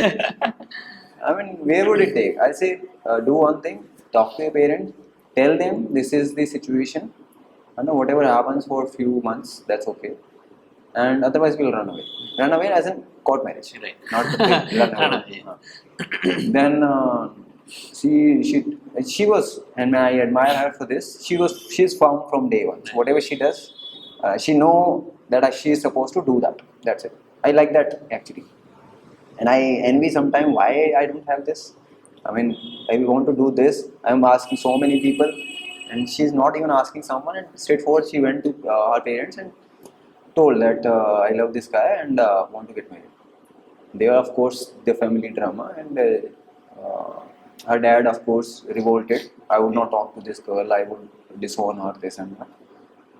And that went on for another 3 months. By the time she was out of college. So now I said, at least good news is I'm not marrying to a college. Right. Right? I'm into a job, so much of experience, and then I'm marrying to a girl who's in college. It'll look odd to a society, and I have too much of society fear Right. facing people. Yeah. So and now what I said is she was looking for a placement. I said I can try in my organization. I had few links. She said, go ahead. I want to have the interview, and I was shy enough. I was looking for it as a favor. I should not do that. It'll unethical and this and that. But somehow she had her resume passed, Okay. and she said, okay, the interview is scheduled. Now you get to know who is the manager. And then she told me, of course, once we get along in the same organization, it will be tough for the parents as well to not to agree. That clicked me. Okay, that day I went to my manager straightforward. I said, this is the situation. I openly said, this is the situation. Now, if I have to get to marry this girl, the only solution we have is if she gets into the same organization, please do something. Right. So manager was, of course, he'll go by the process. Right. He said, of course, we'll do something as an interview schedule. So who is the interviewer? This interviewer. So let her at least give the interview. So she gave the interview, and she was a sharp girl. So the interview was fine. Naturally, it was fine. I need not to do anything. And then after interview, the placement was delayed. And after so many attempts, finally we got to know that she got selected. Right. And we started coming in the same cab. Of course, Faridabad only. Right. Now the parents had no choice. Even her parents. Yeah. My parents are okay now. Her parents got agreed, and finally we got married on. I don't remember the date. Oh my God! Finished. Anna, you're dead. I'm not gonna edit this part, guys. We want to see the death ceremony. My wife, Follow on our page. my wife knows I'm very bad at dates. Classic. Good content. Even for this podcast, I was remembering what date this was. All the dates in my past. Somewhere in August 2014. I'm going to put this. 19 it is. Wait, I'm going to chip this part and put it in the beginning of the like a clickbait. It is 19 August. 19 August 2014, I got married. And If it is the wrong date you're finished on, it is better to say no date than the wrong we'll date. edit, huh? Yeah. No, this is not it. I go back on my word. No. There's something attached to it. I remember it now. It's 1990. So I got married. That friend, Osho friend, came back from US. Yeah. So we started coming along in the same cab. We three were going, of course. We started having more discussions. I said, I need peace in my life. Still peace is Peace. I mean, I got married, I'm satisfied in that sense. I am enjoying that phase. That is okay for now. I mean, I'm into marriage for 1 year now. But I want still the peace. I'm looking for, I of course Googled it. Right? peace. How to find peace? How to find peace? What is peace? What is peace? What is peace actually? So I started digging down and I started looking into fear of uncomfort. I mean those type of words. Introvert. I was more relating to that. Oh, something called introvert exists. Something called fear of anxiety exists. Right. So I starting looking at it mechanically. I mean, some expert has given some advice on anxiety, how to get out of anxiety that way. You breath watching. You watch your breath. You watch a candle. Do Yeah. meditation, and then so many things. Deep breathing. Right. So many things they say about anxiety and depression. So I realized actually I was into that state throughout my life. That anxiety was happening. Why? Because I could feel those sensation all the time as if I am into some state of fear. I'm not saying it just for the sake of saying it. It's actually I could still feel it. That throughout my life I never felt the wave of that joy within me. Whatever the moments of happiness were there, those were somehow suppressed moment. I was doing it, but half-heartedly. Types. Right. I mean, I was not even laughing properly. Right? Somehow, if I laugh, I have to hide my face that way. Even through this job journey and then coming along after the marriage as well. But that became me. This became my nature. And in the job, what started happening after that was I got a project lead role. Associate lead, they used to call it, and I got a team. I am struggling through all my fears within me, and then this team came. I was good at technical. Right? Technical, no one was. I'm at some level, at least in my knowledge. I'm at some level, and I could make sense in that world. But once it comes to people, right, I could not handle them properly. And someone was saying you have to lead the team, which means interact with the people. And once it comes to the people dealing with the people can get very complex. Right? They have their own aspiration, they need motivation, right? At times they need the packages. And as a lead, you have you have so much, I mean, at least in corporate words, you have so many responsibilities that you have to give the citation of the people. How did they do it, right? With data points for their appraisals. And this thing was very new to me. And I was like into very much of uncomfort dealing with the people. And especially English was not that good, and still I have to write the citation in a good fancy words, right? Exemplary performance. I said how to cope up with that. And then again, I want peace. Right. After marriage, I wanted peace. After this job, I want peace. I mean, everything. I came to a point wherein I need some relaxation out of this life. That is too much of a burden for me. At a boiling point now, it will burst out. Then somewhere I started reading how to get out of it. One way was meditation. I said meditation, okay. I saw, Googled it, how to do meditation. Someone was looking at the tip of the candle. Okay. And I did it. I felt good though, but I said, what am I doing actually? Someone said, wash the breath. I said, wash the breath. How do I wash the breath actually? I could not figure it out what it is. Right. I said, I should learn meditation actually from someone. Then the children, my child happened on 2016, 22 October Okay. 2016. Okay. My child happened. And then, of course, the second phase of my life started, and wherein we started getting more into the social life. There, I have some shoulder, at least in terms of my wife, whom I could share things with. Right. And she was consoling me. This will get fixed, or that will get fixed. I used to tell her that in the office this happened, that happened. But see, one thing is something happened, right? Now, once you come back, I don't know if someone can relate. It used to happen a lot with me. Once I come back, that thought will come back. Right? I'm eating. That thought isn't Right. playing in a loop. I want to come out of it, but I cannot. है ना? Let's say someone did some politics in my office. Yes. Right? Back talk. Stabbing, yeah. Back talk. Yeah. That he's like this, and somehow I got to know that talk. I cannot directly confront him because they are not coming to me and saying this. And they're saying this is a bad guy in terms of the behavior or skills or whatever. And I am agreeing to this. I accepted that. Oh, I'm a bad guy. Where do I go? I cannot say to this person. And that loop is on. I cannot sleep throughout the life. And that loop is on and on. I'll wake up, what to do? Anxiety, drinking water and getting back. But that train of loop of thoughts is never stopping. And that became a pattern in job.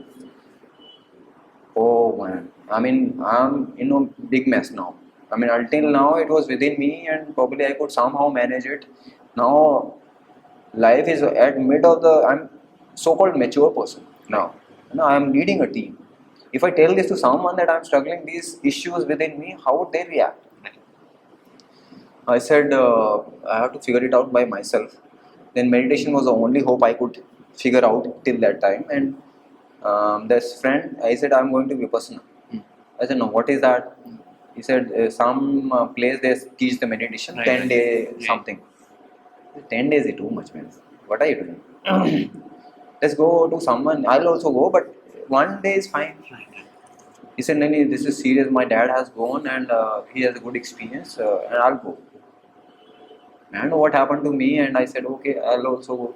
Oh, okay, you went for it. I did not even listen to what the rules are. I was like, I need an escape. That's it. That's the only thing which was coming to the peak. I need an escape. So Vipassana, I went there without knowing the rules, and last day I saw the rules. First, we were not getting registration because there is a center in Sona, right, which was a famous center. Everyone wants to go, but there were no bookings. But new center was opening in Lali, near Bhimani. So I said, Bhimani is my wife where she used to live before marriage. So I said, you go to home, I'll drop you. Me and my friend will go to this place for Vipassana. So the moment I enter that hall and they started jotting out all the rules, this is, so rules, right, Vipassana. Some silence is for the entire So it's a silence program, Yeah, basically that's 10-day silence program where you cannot speak, communicate. complete mode, no cell phones, no gestures, right? And you have to sleep on floor. And then Not even a mat or something? no, not mat. They had some slab where you could sleep. And then you cannot, of course, phones were not taken away, and then you cannot have your own food. You cannot run away, they'll lock you from inside. In the bigger hall, they'll lock you. And then they'll give you a schedule, right, wherein you eat 2 times a day, and then whole day meditation. Oh my And I was an IT guy. Yeah. Sitting, like right now we can sit, but earlier it was like hell. Yeah. Sitting on the ground, I'm like this, always doing this. I cannot even do this. It was that high. More than this. Yeah. So what I did was, sitting was a challenge. They were giving a cushion though. And in meanwhile, between somewhere between that time, after marriage or even prior to marriage, I don't remember, somewhere around 2014 itself, I had this sciatica develop. What is sciatica? No? So sciatica disc bulging they call it, and even later I realized it's a condition wherein the lower back gets weakened, especially the L4, L5 vertebrae. So when I went to the doctor, so what happened was I was very fond of playing table tennis. Yes, Yeah. I also play. So in the this table tennis I was playing, and I was playing aggressively. You know. So one fine day there is a shot I was playing. You know, Smash. Smash. Full on smash. So I was smashing and tuck. Some sound came from the back. And I cannot move, literally. Right. I'm frozen there. I mean, hands moving, but back is stuck at this position. Right. I said, where do I go? I cannot even go down Right. from that position. So I'm stuck at that position. I want to play. I want to at least sit down, do something. Right. Now the friends were there, of course, in the table tennis room. I said, they were making fun of him, as if I'm a statue or something. Right. I said, don't make fun of me. It's actually happening. Right. I cannot bend my knee. I mean, bend my back. So they made me somehow sit against the wall, you know, and I was like literally in pain. Something was happening. I could not figure out something. I thought back broken or something. Right. I did not even hear those terms, disc or something. So I went to doctor and went to home. Of course, somehow you just like this after an hour. Right. Somehow stabilized my back. Went through cab. Went to next day to the physiotherapist. And physiotherapist was new to me. The term itself was new to me. And I went to doctor and he asked me to stretch my legs like this. So doing some feet movement. Right. So he said, you get your MRI done. And there they figured out it was L4, L5. Came off. No, so L4, L5, so muscles around that vertebrae is very weak. So what happens is the disc between the two vertebrae compresses. Right, compresses in some wear tear happens there. In thickness it reduces. Oh. So all the nerves are going through your spine. Right. So little compression there, right, will compress one of the nerves which is going either to either limbs, either hands or legs. Right. So mine was left leg. So left leg would go numb. Some type of tingling sensation would happen all the time, as if after long sitting happens, right? So your legs get numb. Yeah. So that sensation was on throughout my day. And if I move a little bit here and there, that will pain like anything. So that went on and on, almost for, I cannot even, almost for 1 year, this situation. You were with that. Yeah. I'm like, I'm still at young age and such a big thing happened. In fact, it was prior to marriage, I guess. Right. So I'm still not married. That thought started coming, and how am I getting older or what? I'm playing. My diet is okay. What happened? Why it happened? No answers. But somehow I was managing that situation, and there's this belt they give you, right, to stabilize your back. So he gave me this belt, and I'm very fond of table tennis. I told you, right? So I'll wear this belt and I'll go to table tennis room and I'll just watch. Someone would say, "Raj, match lagane. I mean, coming for play today." They'll, as if they are provoking me to play. I said, "I'll play only standing. I'll not move. I'll still beat you." And that's a challenge. Somehow he will win 10-9. I mean, 10-10, not 10-10, but somehow he'll beat me. I'm like, yeah, if I could do something just standing, I could beat him like this only. Right. If I could move something. Started moving a little bit with that belt on. Okay. I played right for 1 hour, 2 hours with that belt on. Okay. But after I removed the belt, it is burning like anything, this area. I said I should not have done it. And 2 days bed rest after this. Oh my God. Now this became a pattern. I'll go and play. I could not resist. I mean, I could not stop myself. And then Bed rest. for a week, sometime, and even doctor will say that, "What are you doing? I told you do this." He'll give me TENS. There's a compression suppression machine they put us in. It'll stretch your back and put is it? Okay. And then they will heat treatments. So basically, easing out those nerves to settle down, right? Resting those nerves around. No solution as such, no fixing as such. He was giving me sub exercise, which I was sometime doing, sometime not doing. But this situation went on and on. Right? Sciatica thing became a big hurdle in my life.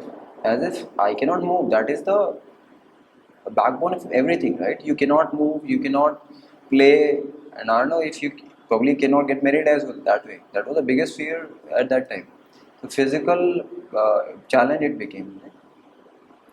And then with that belt on for almost a year, that I kept playing and somehow stabilizing for few days, on and off, on and off. Went to Vipassana, right? So Tell us about that experience. yeah. So there I could not actually sit on the ground.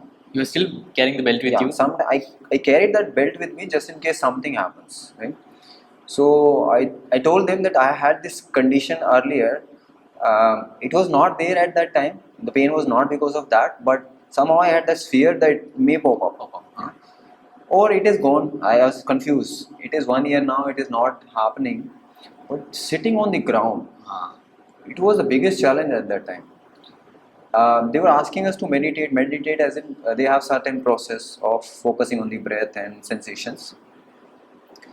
So initial few days, how do I meditate? I mean, my whole focus is on my legs, right? I cannot sit, and every time I'm doing this, shaking, standing up, they're not allowing to even stand up. And we were doing meditation almost 10, 12 hours a day.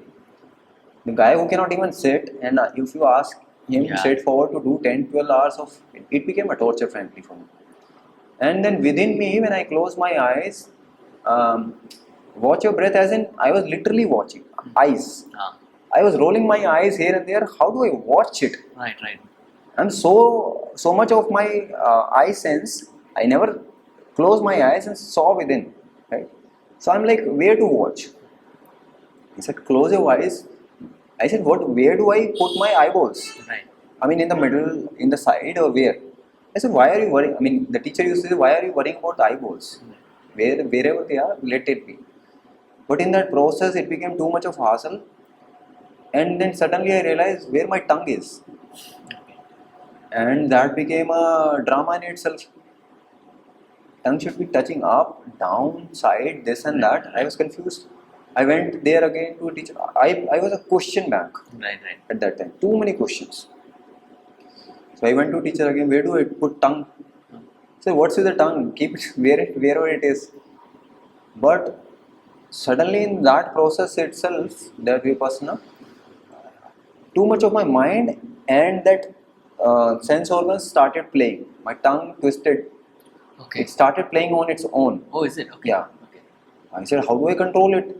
The moment I hold it, I cannot physically hold it, right? And it is playing like anything. I said, what is happening? Eyeballs, I am tired of rolling it up here and there. It became too dry. Right. I said, I need eye drops. So they said, nothing can happen now. You are into this program. So that whole program became a torture. That was a torture. Oh my God. Physical torture, what you call senses playing here and there, and I cannot tell anyone. Biggest fear. Now I said, boss, you have no choice. Sit. Whatever they're saying, 10 days, sit for that. I would not run away. That is the only commitment I have with me. No matter what, people have ran away. Yeah, I have done podcasts with a few people who have ran away. Yeah. So I didn't run away. So I said, okay. After 4-5 days, I just sat. Okay, whatever they're saying, I'll do it. Things started becoming little easy then. Right? And then one fine day, I'm doing meditation, and something started happening. As if something loose within the physical body, I started experiencing. I said, I closed my eyes, and that loose feeling or wavy or airy feeling I was getting, and then I opened my eyes. I said, everything is hard and solid. What is that wavy feeling or coming from? I closed my eyes. I stayed with it. I started playing around it, what it is, questioning it mentally. Did not get the answer. I said, okay, stay with it. So the moment I surrendered to it, it started opening up. I won't go too much of into it, what was that experience, but that experience was something beyond body, right? Which I could not figure out for the very first time. Something happened. I was confused. On the 11th day, they allowed us to speak. So I talked to my friends about it. They have their own versions of experiences. Right. I went to this gufa and I had this what you call vision. My uncle came. I got lollipop or whatnot. Okay. So different type of visions, right? And then in front of their story, my story was nothing. Right. I kept mum. Okay, I was listening to their stories, and that friend who went with me, I told him this story, and he said, sensation was happening to me, and nothing much happened there. I said, why? I don't know what happened to me. I said, this is a good thing though. I started enjoying that experience. Right. Right. I said, I'll come back and my life will transform. Huh. So there's one thing they call Angbhang. Huh. Angbhang is the eventual state which Buddha would have got Okay. through this Vipassana. Right. So they said through this process you can reach out to Angbhang. Huh. And on the last day, I asked teacher, how do I know I have got the Angbhang thing? Angbhang, huh. Yeah, I have reached there. He smiled. Huh. And why he is smiling? He did not answer. Huh. He said, continue the process. Later I realized probably whatever experiences we were having in that environment, that was one of the major reasons for that was to happen was the environment and the space they have prepared. Right? The kind of mon we were keeping, the moment I came out, too much of loop of thoughts started happening again. That hodgepodge, that outside traffic sound and everything started coming in play. And once we came out of the program, we were too much sensitive Right. Yeah. towards everything, every sensation literally. Even the sound, I could see what is happening within. Right. I said, how much of this is a torture to us? All these external factors of this calmness, everything is getting disturbed now. I thought next morning I'm going to Angbhang. I'll do meditation, I'll reach to Angbhang. Angbhang, huh. Next day I'm sitting, nothing happening. I said, I cannot even watch my breath now. Right. Right. So few days I did Vipassana, nothing happening. I cannot focus, I cannot do anything. I said, I don't know what, I have to go to Vipassana all the time to do this, and I have seen people going again and again. I said, I can go, but this sitting thing, I cannot bear that torture again. So I said, okay, better fix this body first. So I want to, I somehow got the taste now, right? So the friend told me about Osho, so I started listening to Osho. And actually those terms which I am talking about, that fear, anxiety, that and in between I started having that questions within me, right? What is the meaning of all this, whatever we are doing? Why life is so boring as such? I mean, I used to play TT, right? But if you keep doing the same activity again and again, that has its own charm though. But if you keep doing it repetitively, that loses its charm. Which means the same activity which was interesting to me some time back, that started getting boring if you repetitively do it, no matter what you do. Right? At one time I started experimenting. I said, I'm bored in my life, I want peace, meditation I cannot do. So I started again doing Google. Google Baba is already there. So I started Googling, someone said, follow your passions. That will give you peace and satisfaction.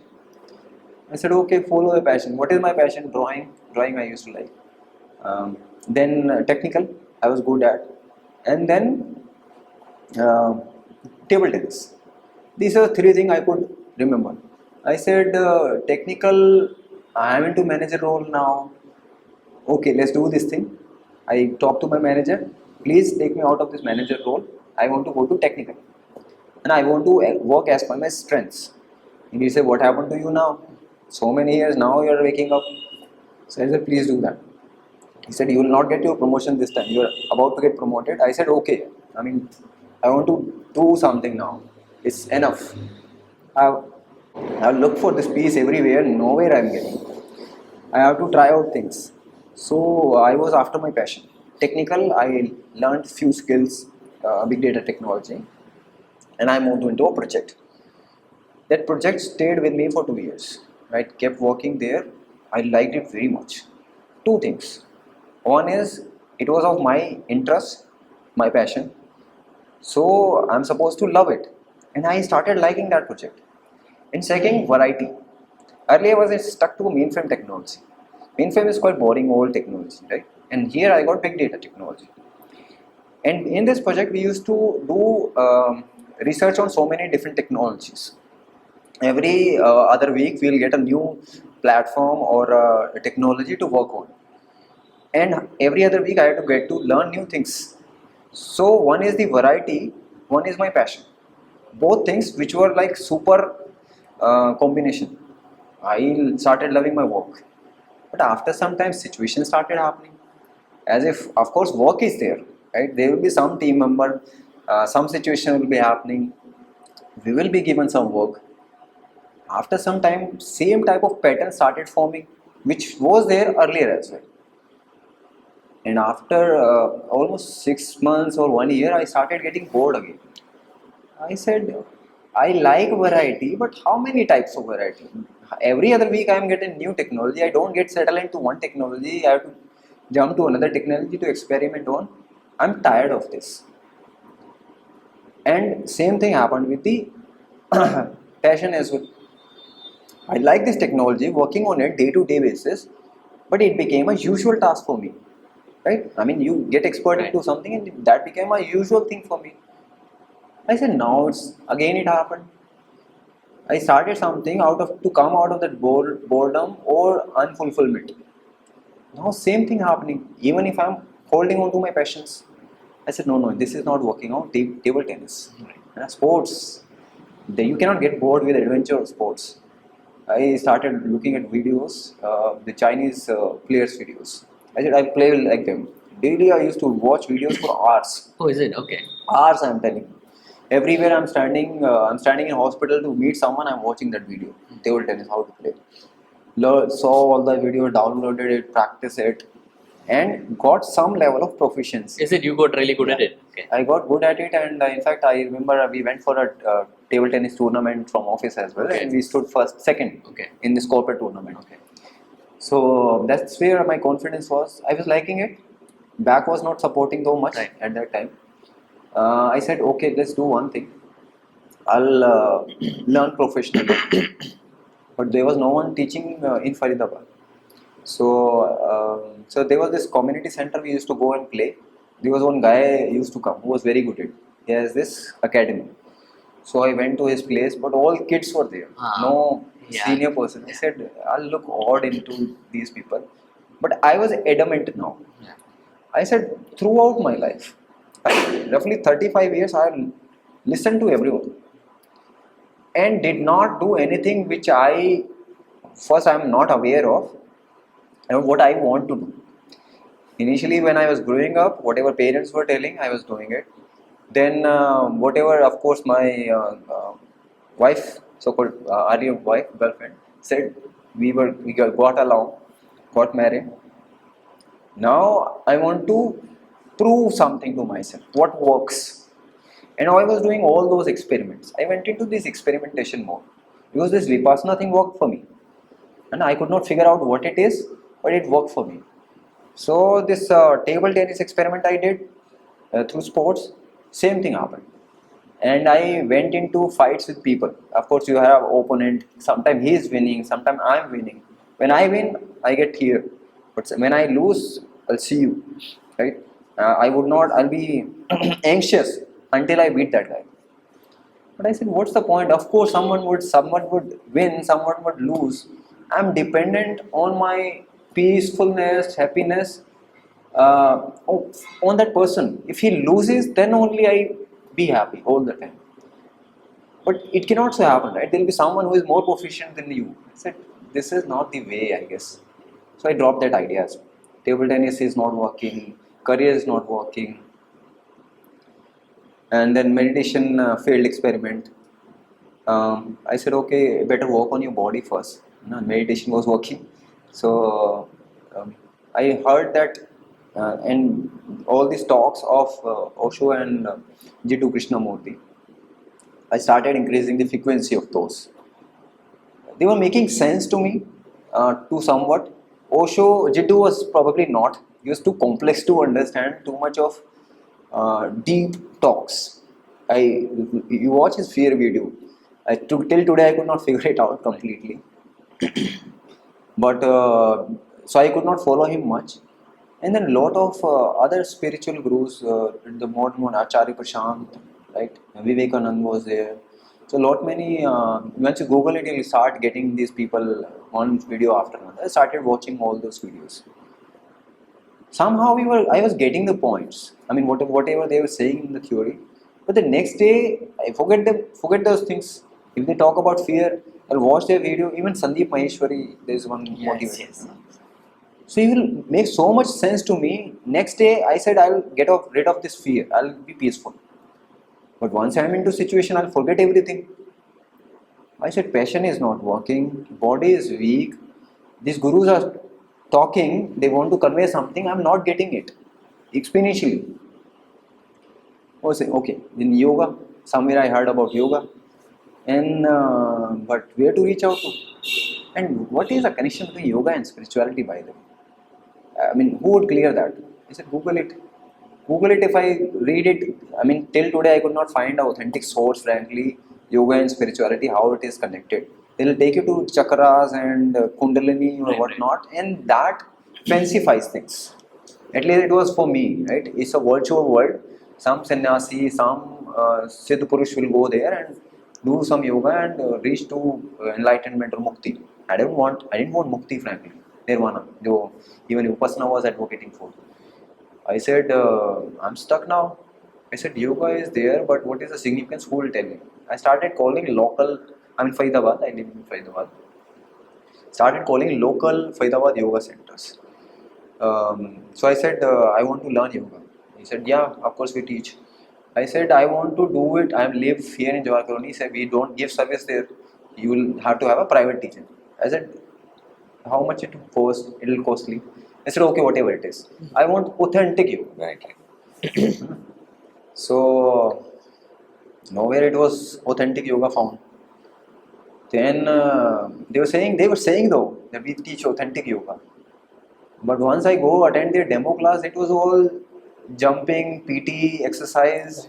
Right? Sometimes they'll do some type of meditation, but that was nowhere close to Vipassana. So this is not what I'm looking for. I need an authentic source. And one fine day in all this hustle, I'm sleeping, and and this loop of thoughts again came. And at 2 a.m. I woke up. I said, what to do now? Right? Earlier I was to see those movies, Lord of the Rings and those Hangover, all those series. Now that phase is gone, I'm into all these gurus. He said, enough of gurus, I would not understand now. 2 a.m. Then there was one CD of Isha Kriya. Okay. So Isha Kriya is one practice which Sadhguru has offered as a meditation. So this practice, this was in CD, and my wife. How did you get the practice? Yeah, my wife actually brought that CD. So there is one of the brahmacharis now, who is a Swami. He was an IIM pass out. Okay. So my wife and he was neighbor at that time before marriage. So once she was troubled from college, so she asked for help to Bhaiya, and Bhaiya, you know so much, help me. And he gave this CD to my wife that this is a practice, which someone has given, you do this practice. And of course, who would do that like this? So that CD was lying there, and I said, what is that CD lying? I know my wife wrote, and she was talking about this incident. Let me watch this. Yeah. And for the first time, I saw Sadhguru there. And I said, some old guy talking, okay, maybe some another guru or something. I started watching. Now this guy was talking plain English, but very simple English. Right. And making sense out of every line, right, which you could logically relate. And I could not resist of the introduction of Isha Kriya. This is 45 minutes or something. Stop watching from the whole introduction. I did not do Isha Kriya. At that time, I was not into a Kriya or something. I said I would not do it. But that guy made sense. But somehow I got this touch of Sadhguru at that time. And Sadhguru was a political involvement as well, Right. right? Somewhere. He was advocating, coming on media channels at that time, Right. and saw him on the media channel. And he was favoring one of the talks, he was favoring BJP Right. on some talk. Right. I said, he is BJP wala. Right. Yeah. He is not a guru, he is a political figure. field. He favors BJP, and at that time I was anti-BJP for some reason. Right. Then I said, I would not follow him. This is not safe. Right. So I was again into these videos, but that guy kept coming before me. Right. After another videos, YouTube has this, he sends you the same type of interest. So he kept coming, I started listening to him. And then I went to my friend, I said, I'm listening to this guy named Sadhguru, and I liked his videos very much.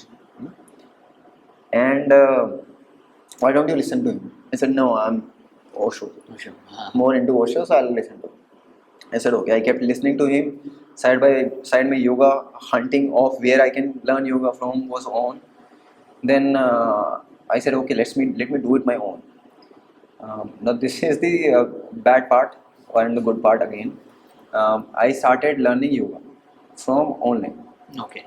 Now online, you have no control, frankly, who comes in front of you. Right? For example, famous one is Baba Ramdev ji, Right. Patanjali one. So I knew him only through Astha channel recordings. Right. That's are there on the YouTube. Do this Kapal Bharti and whatever. I started doing Kapal Bhartis, and whatever he was telling, I was doing it. And then yoga with Adrian, another famous lady. Like any random video, I'll pick up. So I got. So I used to observe my body. So my thighs are rigid. I cannot do forward bend. Right. For example, Adhastasana, I was this high. Right. This high literally. And I said, how many years I'll reach to the ground? That became my target. I was getting some challenge within me. Okay, I'm doing Padastasana. I'll reach someday, I'll reach there. Padastasana, I'm definitely doing, it's challenging me. Then I need some back bending as well, some type of Dhanurasana or something. Not Dhanurasana, some, I don't know what did they call it, reverse asana, right? So there in Isha, we don't teach that. So there are lot many asanas which are there but not taught in Isha. There's separate unique sequence which is made by Sabu. So I'll come to that part. But I made my own sequence. I'll do this first, then do this, that, blah blah. And I started doing the religiously. Now one thing was I have no hope other than yoga and meditation now. That was clear.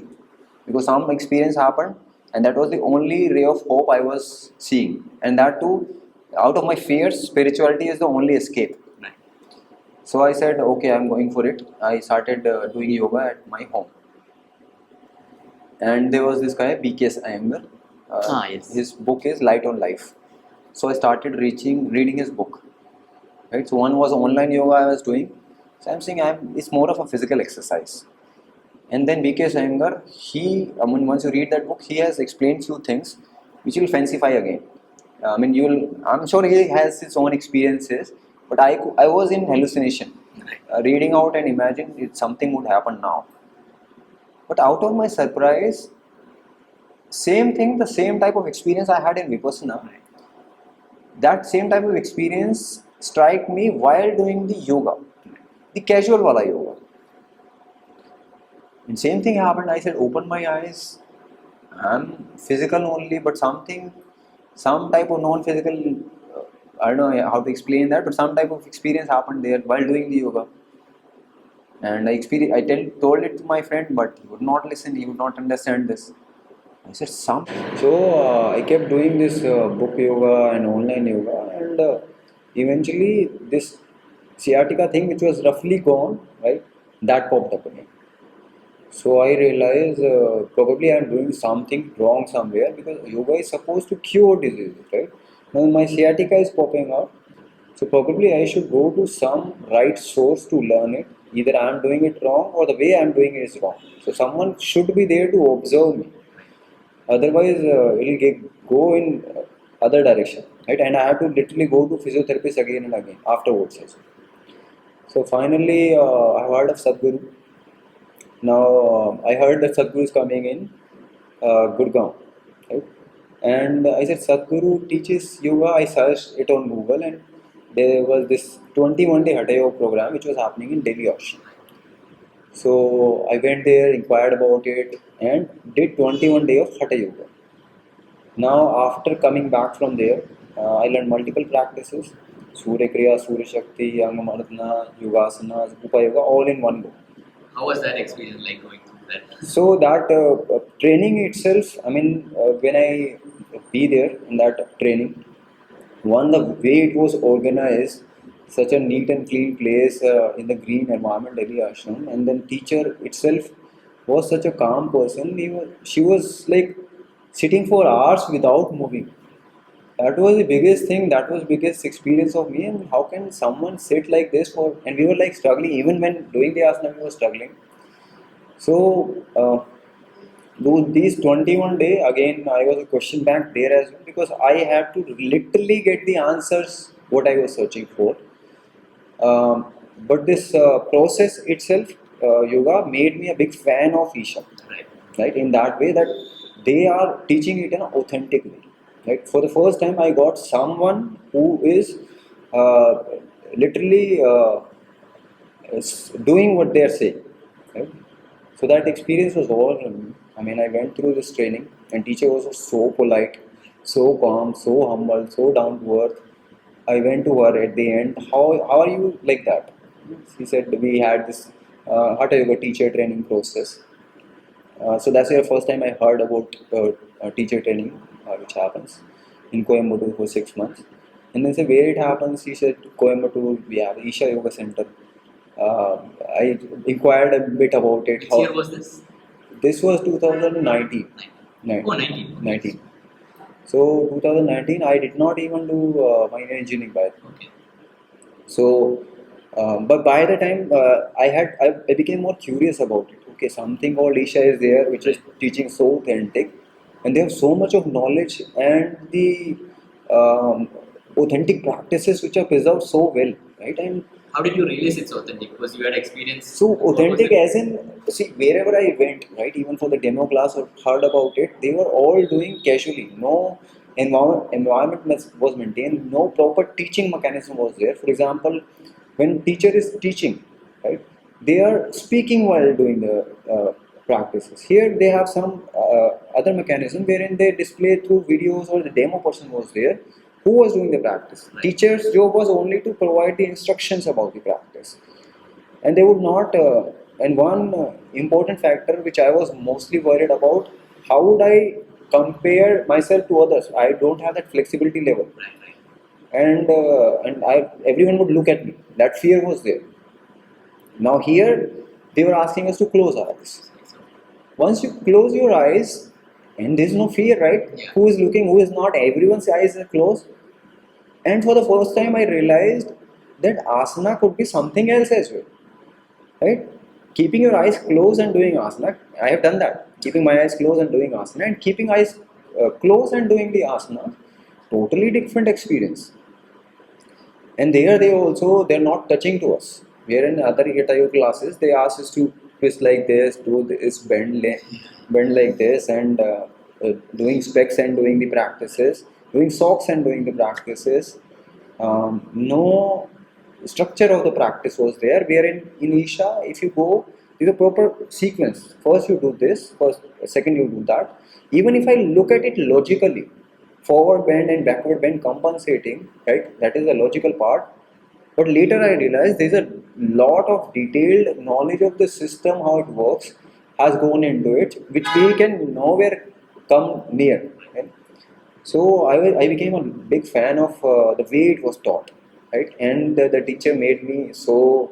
Deepika it was Deepika Gosai. Deepika Gosai. So her smile made me like, how can she be so calm? Then I said, okay, I should meet this guy. Sadhguru, I had this attitude. There's some guy named Sadhguru till that point, even though I have watched those videos in the training. But then the poster came that Sadhguru is coming in Noida, 2019 only, October. So I said, this is the chance. right? My wife was already knew about Sadhguru. She was also watching videos.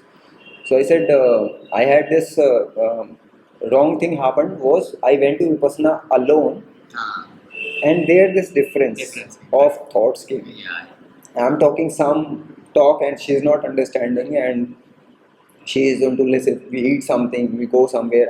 I'm talking about spirituality. There was no connection. I said this time I'm not doing that mistake. I will go together. And our son was young, but somehow we managed the situation around. Someone took care of my son, and we went along and went to this energy program. 2 days program it was, I guess. It was with Sadhguru, the two. Yeah, with Sadhguru, 2 days, full day. Okay. In the evening, we used to come back and we go in the morning. 2 days with Sadhguru. And there was so much of hype about Sadhguru as if he's a celebrity. And I was into that zone, of course. I'm meeting some big guy and a guru. But no attachment as such, personally. So we went through the program. I was anyway fan of yoga, so I have learned few practices already.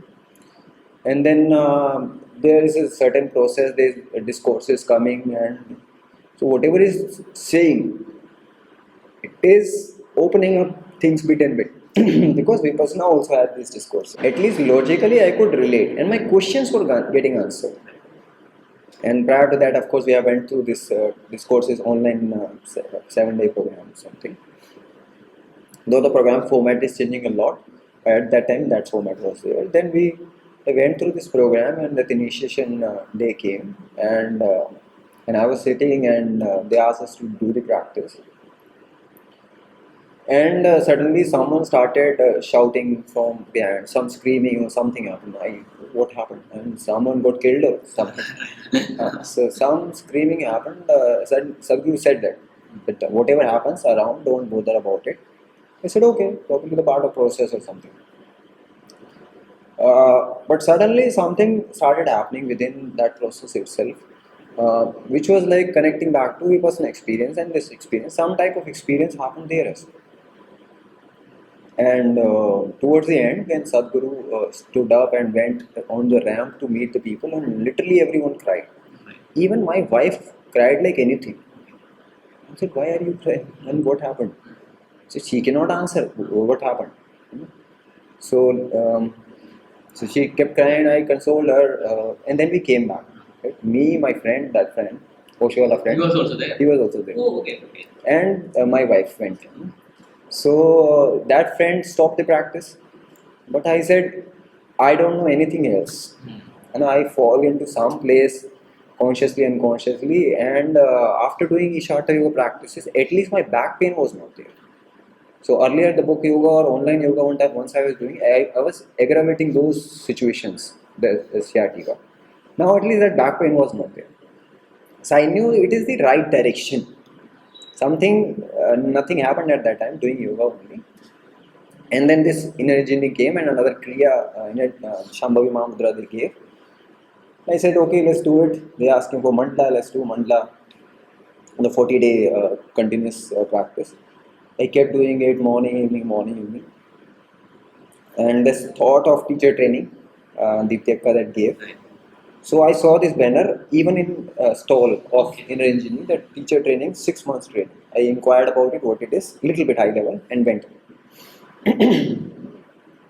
Now this yoga I kept doing, and inner engineering, the Shambhavi kept doing. Yoga was on and off.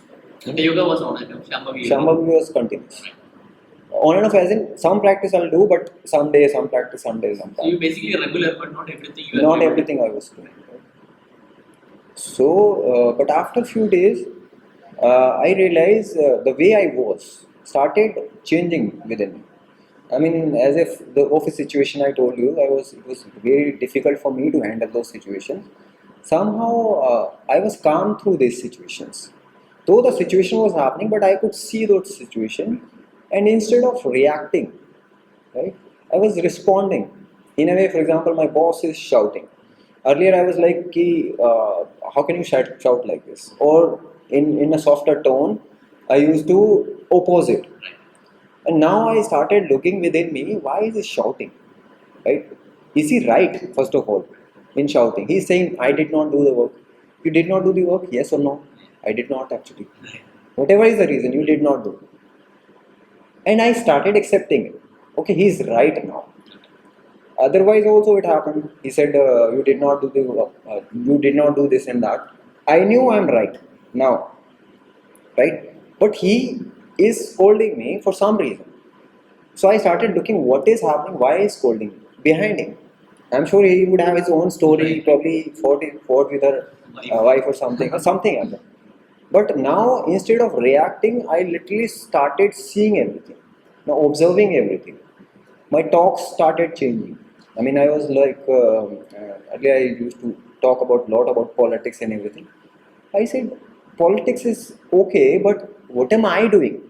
Let's say if I say this person did good or this person needs improvement, even in cricket for that matter, what am I doing in this? Am I taking some action into it, or I'm just get consumed in the talk? Hours will talk, but nothing coming out of that talk. Later I said, okay, I'll do the meaningful things, which will change me in some way. Some information I'll get, I can implement that in life. That will enhance my life, right? Now my friend circle, of course, started changing because of this. In the office, I was like, in between, I met this guy. So this yoga came in between. In 2018, some guy came who taught me what is food. And in fact, this happened before inner engineering. So food aspect, he told me what should human beings eat. I said, how can he generalize, right? But when once I went into his program, 4-day program, he was making so much sense. Probably an enlightened being from within, I don't know. Looks wise, he's a normal human being, but he has so much of knowledge about what food is, what should eat, what should not be eaten, and I started following that blindly. Now it became my thing. Whatever someone is saying, I started uh, implementing it until it becomes my experience. I followed it or that diet pattern, the basically sattvic diet pattern, nothing complex as such. It's just that some things here and there, and majorly fruits, vegetables, and other things. But through that process, I could feel something opening up. Some sensitivity was increased. A lot many things I could experience in a better way. And on top of this, yoga I was doing regularly. So I was getting more and more calmer. The relationship, right? So my wife and I used to fight, of course, but it was roughly one way. I felt I'm not fighting, she's fighting, and of course she would have thought the same thing. And once we had into fight, it'll go for 2 weeks. Like we would not talk for 2 weeks, and we don't know the reason of the fight because she would not speak, I am not speaking. We fought over something, no one discussed, right? It would not sort out. In the end, what would happen? Acha, what happened? I am sorry. But what happened? I know you were fighting, and we didn't know the reason. So 2 weeks we were silent, not knowing the reason. It happened probably 13, 14 times in my life. So later, fights were there, fights were still there, but the time got reduced. Earlier it was 2 weeks, now it reduced to 1 week and sometimes 3 days, and it was getting sorted out. So relationship, I could at that way at least I could gauge it is improving somehow, and lot many other things in terms of my behavior, in terms of my what you call it, wearing clothes as well. Suddenly the jeans and everything, I started sensing that what is happening. Is it obstructing my blood flow? And so many small things. It's like someone has given you a HD view, right? HD view of life. How HD everything gets zoomed out, right? So that was happening, and I could not figure out what is happening because why is it happening? I could not figure out how do I. So you were doing your practices and these things. Yeah, these things. Then I started doing experiments around it. I said if practice is working, then if I stop it, not Shambhavi, the Hatha Yoga practices, so it should be reversed, right? I'll experiment. So 1 week I did not do the Hatha Yoga practice, and actually came down. Right, my behavior suddenly went back to the original behavior. The agitation, the reactions, anger, the stress, anxiety, everything came back. I said within a week it can happen. I'll try again. I'll did it practices again. This I did 2-3 times. And every time I was doing, one thing was happening. Of course, the behavior and everything was changing. One thing was happening is the mental clarity. The mental clarity I knew is a weapon for me to at least know what or where to go.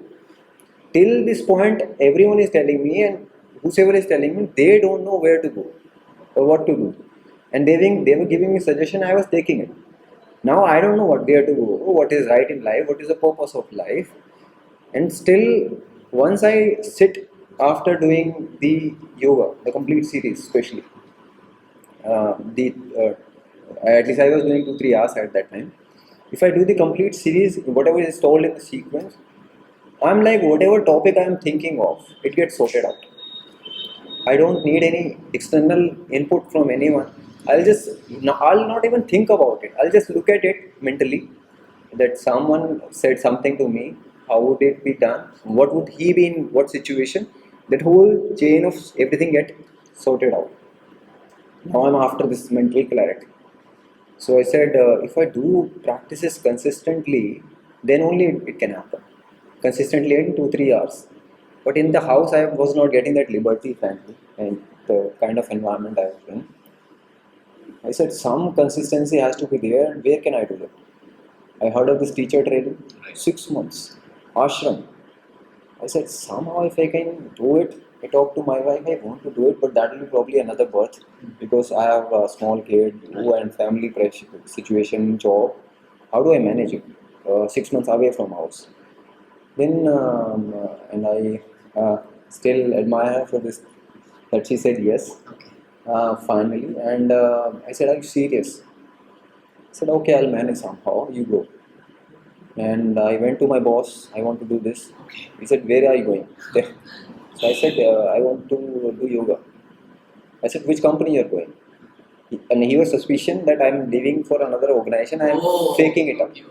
Right. I showed them the letter, boss. I got an interview call, and this interview process for Hatha Yoga Teacher training that we have to go through.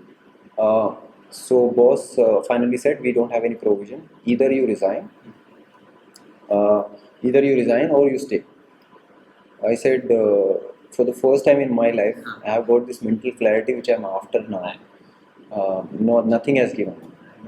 Bits and glances I'm getting. This is the first time yoga seems to be working, but I need to prove it if I do it for a longer period. This is the only direction I see. I will resign.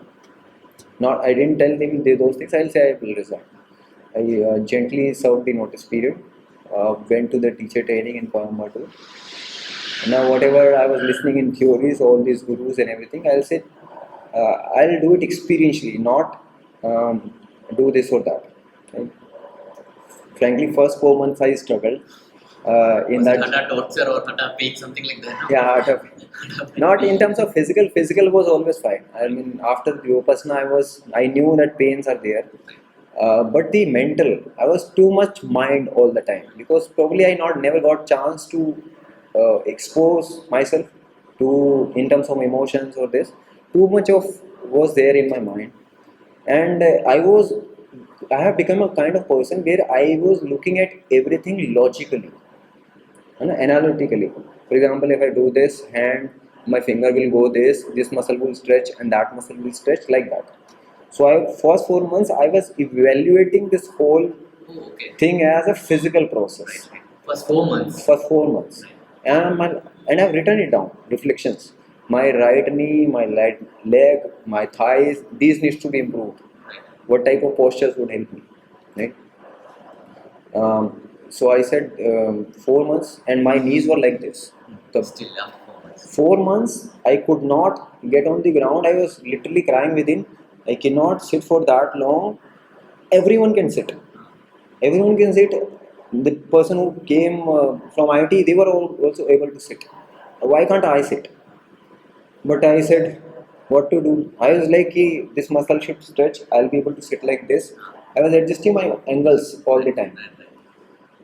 After 4 months, I said enough calculation, enough of mind. Whatever is happening, do it. Whatever they are saying, do it. No? They're saying do this, and I surrendered. I said, my mind has tired now of looking at all this, and you won't believe. Within a week, my knees were down. I said, man, all this while this was my mind which was stopping my body to get there, right? And I got experientially I got this gist that if I surrender to the process, there onwards, whatever they'll say, line by line, dot by day, right? I learned this through this. Whatever instruction they'll give, it became my goal. That it's coming from some high power, and by that time I have developed that devotion. Sadhguru gave this word devotion. He said devotion. I said devotion means puja, bhat, or I'm not a devotee, right? But he gave such a simple devotion, and that stuck me. Devoid of yourself, which means you don't come in between. That's how I understood it. Now I started looking at the processes. I mean, if I'm doing, let's say I'm taping something, volunteering, I'm taping something, and something happens here and there, they're very particular. It should be like this. And they'll say, Anna, do this way. I said, I'm doing it since morning and they're saying, do this way. They should have praised me like, instead of they're saying, do this. But next moment I'll look, am I coming in between? Now you're coming. At least in my experience, I was coming in between. So every activity, I said, now I'll tape like precise, without me coming in between.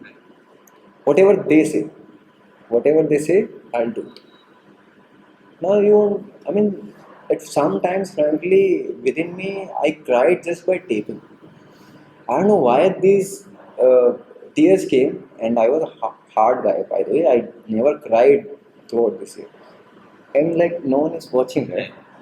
But somehow that good feeling, I mean, not that I am tired of something or something, that some good feeling was striking within me. I'm crying like anything, just taping. Like this, so many moments came in between wherein my limitations through this process of Hatha Yoga Teacher training was breaking within me. Right? Just standing on the door and ushering, talking to girls, I told you my was biggest fear. But if someone gave me compliment, I was just doing it 100%. Like as if I don't have anything left, I'll do just ushering. With my smiles on and whatever is needed, I'll do it. But within that, through that process itself, people were praising me. And I didn't do them. They said me do this. People were praising me how I was while doing the activity. And I cried. Someone said, you served like a mother to me.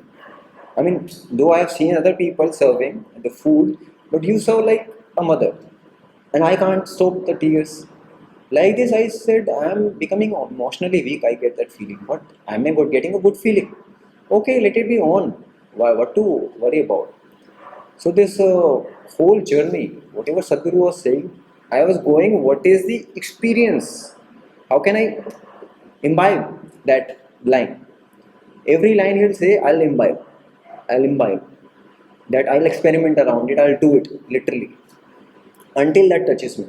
So whatever he was saying, whatever topics he has touched throughout this training, 80 to 90% that became my experience. I'm too blissed out through all this, whatever is happening. I said, lot more is happening in this training. I should be out now, and it's time. Of course, my wife and my kid was waiting. So 6 months were over by the time, and on the last day, I said they'll give me certificates. I'll go and bye bye. And but I was looking. Everyone is taking the certificate and crying. I said, I'm not a crying guy. I'll take the certificate and move on. The moment I took the certificate, emotional outburst. Without no reason, I cried for almost 1 hour for no reason, and I was totally happy, as if something big uh, went out, right, which was ready to release itself, and a sense of lightness was felt. I felt something big dropped me out of that body at that time. Once I took that certificate, I can still gives me shiver once I talk about it. So once I came out of it, I am too what do you call? I'm enjoying that phase. Whatever happened during the training, be it physically, mental barrier breaks, and of course, it gave boost to my spiritual sadhana as well. So all these levels, it helped me. I came back. So I came out. I thought I'll go back to job, but then I thought, okay, what's the rush? Anyway, for the first time in my life, I'm getting vacations. So enjoy those vacations. So I thought I'll teach my wife and my cousin. I taught them. But within the first class itself, see, I was teaching. I was like that. They were listening to me. I'm like, they will never listen to me like normal person, but throughout those 5 days session, they were listening to me so politely and doing everything I'm saying. And after 5 days, they were like, settle down. I'm like, what happened? So I said, these are powerful practices. I should keep it on. I mean, as if within these 5 days, I can see them transform from physical limitations. Of course, they were breaking a little bit flexibility and strength, and above all, they were calm, right? So I started liking that phase of teaching itself. I said I'll teach. I took a couple more classes of relatives itself. Then I said, okay, no going back. Whatever fulfillment, right? Whatever void was there earlier, this is getting filled through this activity only, right? And above all, if I'm teaching, frankly, I have to got to do my practices, right? Because Hatha Yoga teacher have to maintain their own sadhana. So right now, I am also doing 4 hours plus sadhana. Right. Along with your classes. Along with the classes, Right. So that's our biggest opportunity. Once you have to kept on to this path, and second is you get to teach. Now the second part was earning. Now I said I want to offer this to world, but of course the survival is needed. Right. But COVID happened at that time, so we went into online classes first, and then I opened this studio after some time in 2021 end. I opened this studio and rented the space. Of course, I have a little bit of money left from my job. I thought, okay, I'll earn something. The needs were less now. Of course, the sattvic food and the dhoti and other things does not require much. So I said, okay, I'll manage somehow. But so started teaching. Frankly, once I rolled out the classes, people as if people were waiting for it. Someone Right. to come in Faridabad. There was no Isha Hatha Yoga Teacher in Faridabad. Right. So once I rolled the classes, people started coming in once from a house till I opened the studio. So slowly this space. So this space also now has taken time. Um, so now more and more people started coming. So up until a certain point, I was comfortable. Certain survival level was on. Certain number of people were coming, and I was enjoying it. But then we went to upgrade. I realized, and there someone shared the story that he could reach out to 15,000 people. 50,000. One One five, five. okay. 15,000 people in 4 years. 4 years. As if he could touch those many lives in 4 years only. And I calculated I was at hundreds at that time. I said, in how many births I will reach to 15,000? Right. It's not the numbers, frankly. Right. See, the whole idea of choosing this after coming out of job, right, is one, you have seen this struggle I have gone through, right? It's not that physical level it has changed me. This sciatica is long gone back through these practices, right? I mean, my aim was initially, remember, aim was Right. to touch the ground. It is on the ground now. But eventually, it's not the physical thing I was looking for. That was the, I'll say, initial things. Mental depression and anxiety, stress I was going through, that fear I was going through. I was thinking, how would yoga play into that role? Now it's getting clear, right? I was not able to speak in English earlier. Now you see, and probably I'm unstoppable now in terms of speaking. Right. I have to control myself. Uh, in a way, it is all happening through yoga. Look at my relationship. Till today, we rarely fight. I mean, we laugh at if we fight. Somehow we have to literally find a reason to fight actually. And yesterday only me and my wife were discussing. We find a reason, we fight, and then we sort it out. Types. So it became a joke in itself. What yoga did in this? And this whole journey of coming out of fear, if you go through those medicine way or the psychological way, psychiatrists, I am sure they have their own values and advantage and have helped many people, but I haven't taken any medication, right? In fact, after that diet thing, right, I told you in between, you won't believe I have not taken a medicine uh, after 2018. Okay. I had the COVID as well. Right. I did not take the medicine. So it gave me a proof and above all devotion towards that nature wants to drive you in some direction, and it knows enough to take care of you. You need not to rely on anything else. It's just that you have to go back to your own nature. Right? And yoga was helping me connecting it that way. Right? So So once I see people coming and talking in terms of physical issues, uh, I say, Sadhguru says, Yogar Tova or Bhogar Tova, which means one way or other way you come. Right? I say, you come, I know this is the biggest situation right now, you come. Physical pains, Sadhguru says, are the side benefits of yoga. You can will have. Like your back pain will go, eventually headache will go, but that is not the real intent of yoga, which I realize also. So it has the way bigger potential than we are thinking right now. But and I roughly did a survey, mini survey in Faridabad also.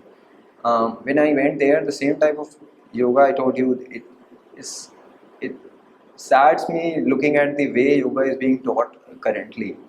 Ideally, it should be a supreme practice which could take you to somewhere, right? But we had made something silly out of it. Not, I'm saying intentionally, but probably over years, one Rishi Muni passed it to us. Right. Probably it was not preserved in a right hand, or with multiple hands, it got distorted. Now it's a blessing that Sadhguru decided to offer it to the world, and to people like us who are ready to at least go through this training process, which is an intense training process. So Anna, may I ask, like, what is your vision with this studio and where do you want to take it? So what I have decided now, Anna, after coming back that 15,000 wala story, after that I came back, I revisited the whole thing, why I want to do this. So I again went into the survival race. So I came out of IT. It was a very good package, Anna, I'm telling you. 15 years of experience I had, and till that time anyone would have a good package, right? I have a luxury lifestyle. I have foreign trips I have had, food, whatever, car, house, whatever you could think of in terms of survival. Now that was a survival mode I had all through my life, the whole approach. Here also I started the same thing. Somehow the participants are coming, somehow I am maintaining the expenses. Survival was happening. Then I went back, what is Sadhguru looking for? He is doing it selflessly, you know, passing on this precious practice. He could have kept it to himself, but he thought, out of compassion, out of love, he is passing it on to everyone because world need it. So what am I coming in between? Okay, let's get on to it. Let's ride with him as if whatever number of lives I can touch through these yogic practices, offering, of course, I'm in Faridabad, starting from Faridabad itself. So now I have decided within 3 to 5 years, I will try my best to touch at least 1 lakh. Sounds roughly impossible, but the moment I had this within me, firm within me, now things started happening on its own. Right. Right. So this year alone, of course, Isha programs are also I have conducted, including we have touched almost 1,000+ lives. Right. So earlier I was in 100 or maybe max 150 a year apps. Now it's reaching to 1,000. You'll see every year it will probably go 10 times, right? But one what you call challenge or thing is, of course, my own skills, which I have to evolve in terms of marketing, in terms of business, in terms of sales, etc. That I'm working on. But the biggest challenge is, once I did that mini survey in Faridabad, is yoga is not that known yet. Though I'm sure Radha Ramdev ji has done a good job in terms of spreading that word, but in that process somehow that became a physical process. Some, I'm sure, are learning it properly, going to the ashrams and learning, that's a good thing, but others are doing it in parks, doing it casually. They do get some benefits, but these practices work on your energy system, and if you have to use it for your ultimate well-being, be it physical, mental or spiritual, you got to learn in a right way. I mean, do it right way and learn from a right source. I'm sure people will have their own ways to gauge.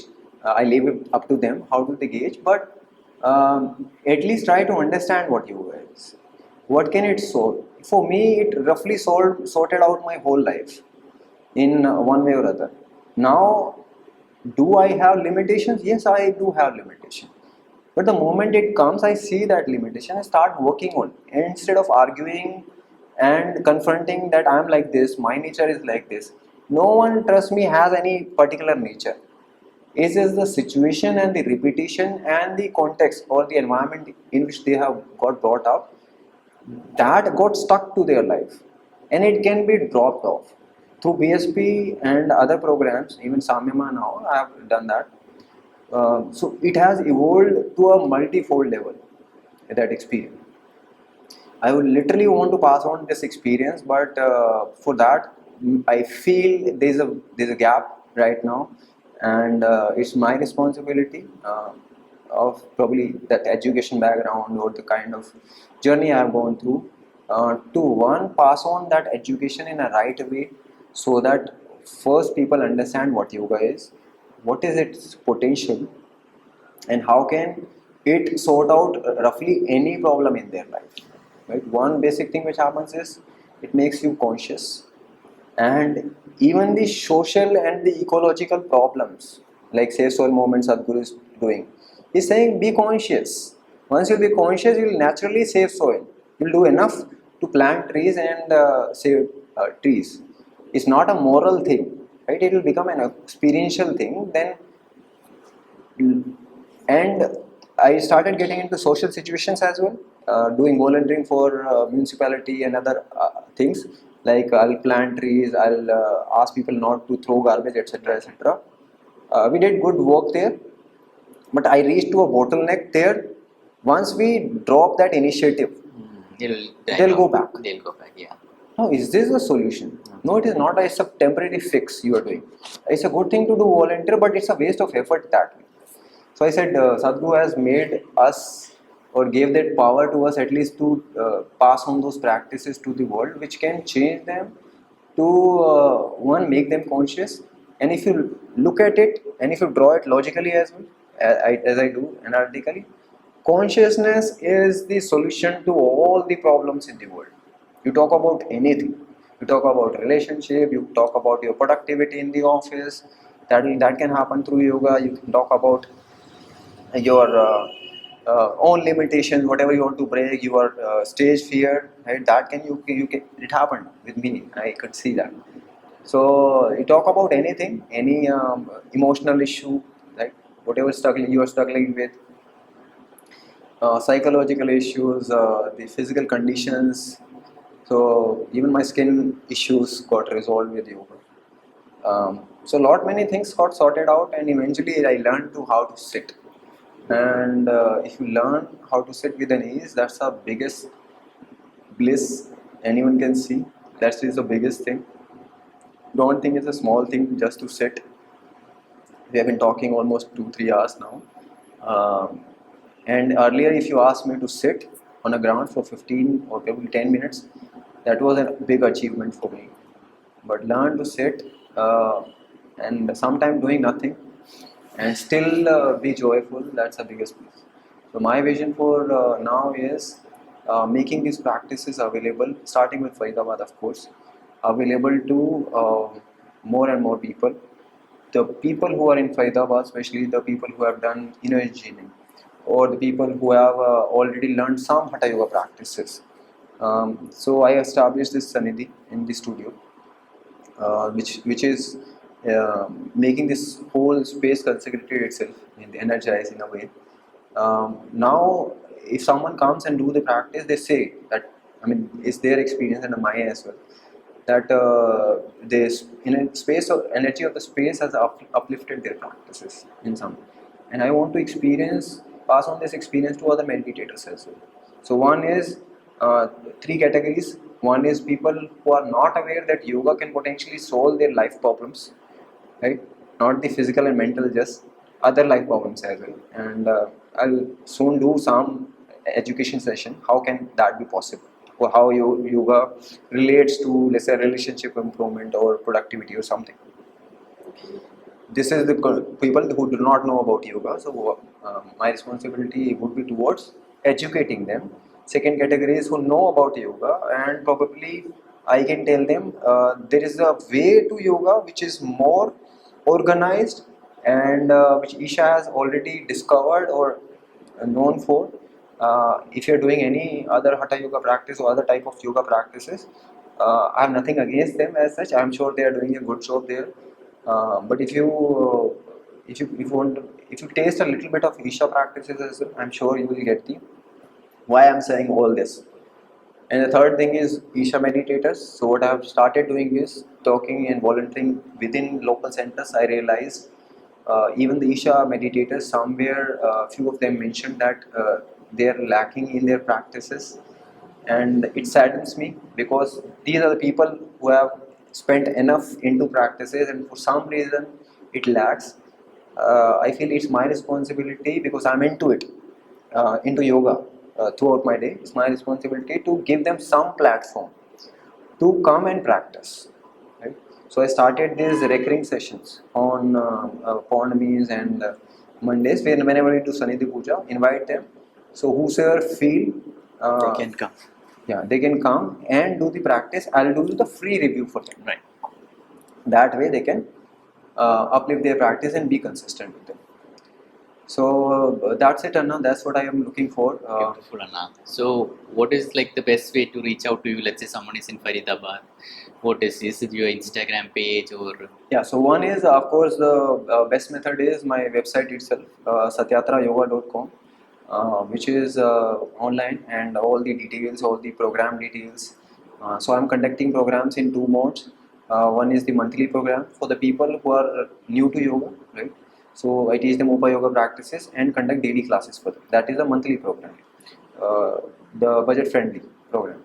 And the second program is for the practitioners who are looking for serious transformations, and not in terms of course, physical ailments and other things are there in the picture, but transform their life.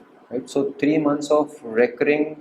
I have made a combo of Surya Kriya, Surya Shakti, Nadi Shuddhi, Omkar, and other meditation together that we do on a recurring basis, on a daily basis. But the minimum duration I have kept for 3 months. Why? Because in 1 month people see some benefits, but some or other life situation pull them back, and they miss the opportunity. So now I'm tying them through this process. That come for 3 months, you will definitely see some transformation if you are willing and involved. So these are the methods, and of course we have Instagram page, satyatra.yoga, Facebook page, YouTube channel, everything we have there. Social media, down the line you'll see more and more engagements coming.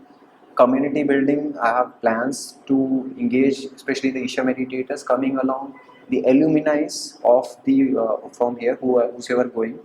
I want them to continue their practices. I'll give them ways to connect back and evolve their practice if they wish to come back, and sometimes if they wish to practice within the energy spaces, they can do it. And I'll collaborate with you probably or someone else as well, and like you, who can spread the word around it, what it is and how can it be achieved, where can it be achieved, which anyway you're doing a wonderful job. So thank you so much, Anna. So it was great having this podcast. I think we shared a lot about your life. I hope you already your participants who have come, they would actually love to know a bit more about you. I'm sure you might have got the question, so I hope they get to know you better over this. And anything last that you would like to share in a minute that you would like to leave the audience with before we show the space? We'll be showing the space also at the end of the video, so if you're watching this on a podcast, you can just switch to video mode so that you can see that. So now one last thing, if I summarize my whole life, it went through various challenges, be it financial challenges, be it physical challenges, or the mental loan as well. And once I see the participants coming, I roughly see one way or other the same type of challenges. I struggled a lot in terms of finding the right solution. There could be endless solutions. I'm not saying this is the only solution, but this seems to be one of the potential solutions. So I'm not saying go come towards yoga or do yoga, right? Whatever best suits you. At least start looking at a problem. Until you find problem as a problem, you would not find a solution. So start looking, start digging down. Where is the problem? Don't run away from the problem, right? Start accepting it, whatever it is. Whether it's fear within you, accept it. If you accept it, then only you'll do something about it. If it is physical pain, then accept it. Okay, I have physical pain. Now I would find various means to it. I'm sure yoga would be one of them. If you wish, you can try other method, but at least start looking from that direction. And eventually, life is not just about the survival thing. I learned it hard way, right? Life is way bigger experience. If you just taste a little bit of it, once you, be it through practices or some other means, someone does it through bhakti or some other means, jnana yoga or something, whatever way you can touch it, but keep looking for what life has to offer. Once you touch that, don't forget to pass it on. That's how the other lights will be on. I'm little bit started that journey, right? I'm doing my best to pass it on in whatever way I can.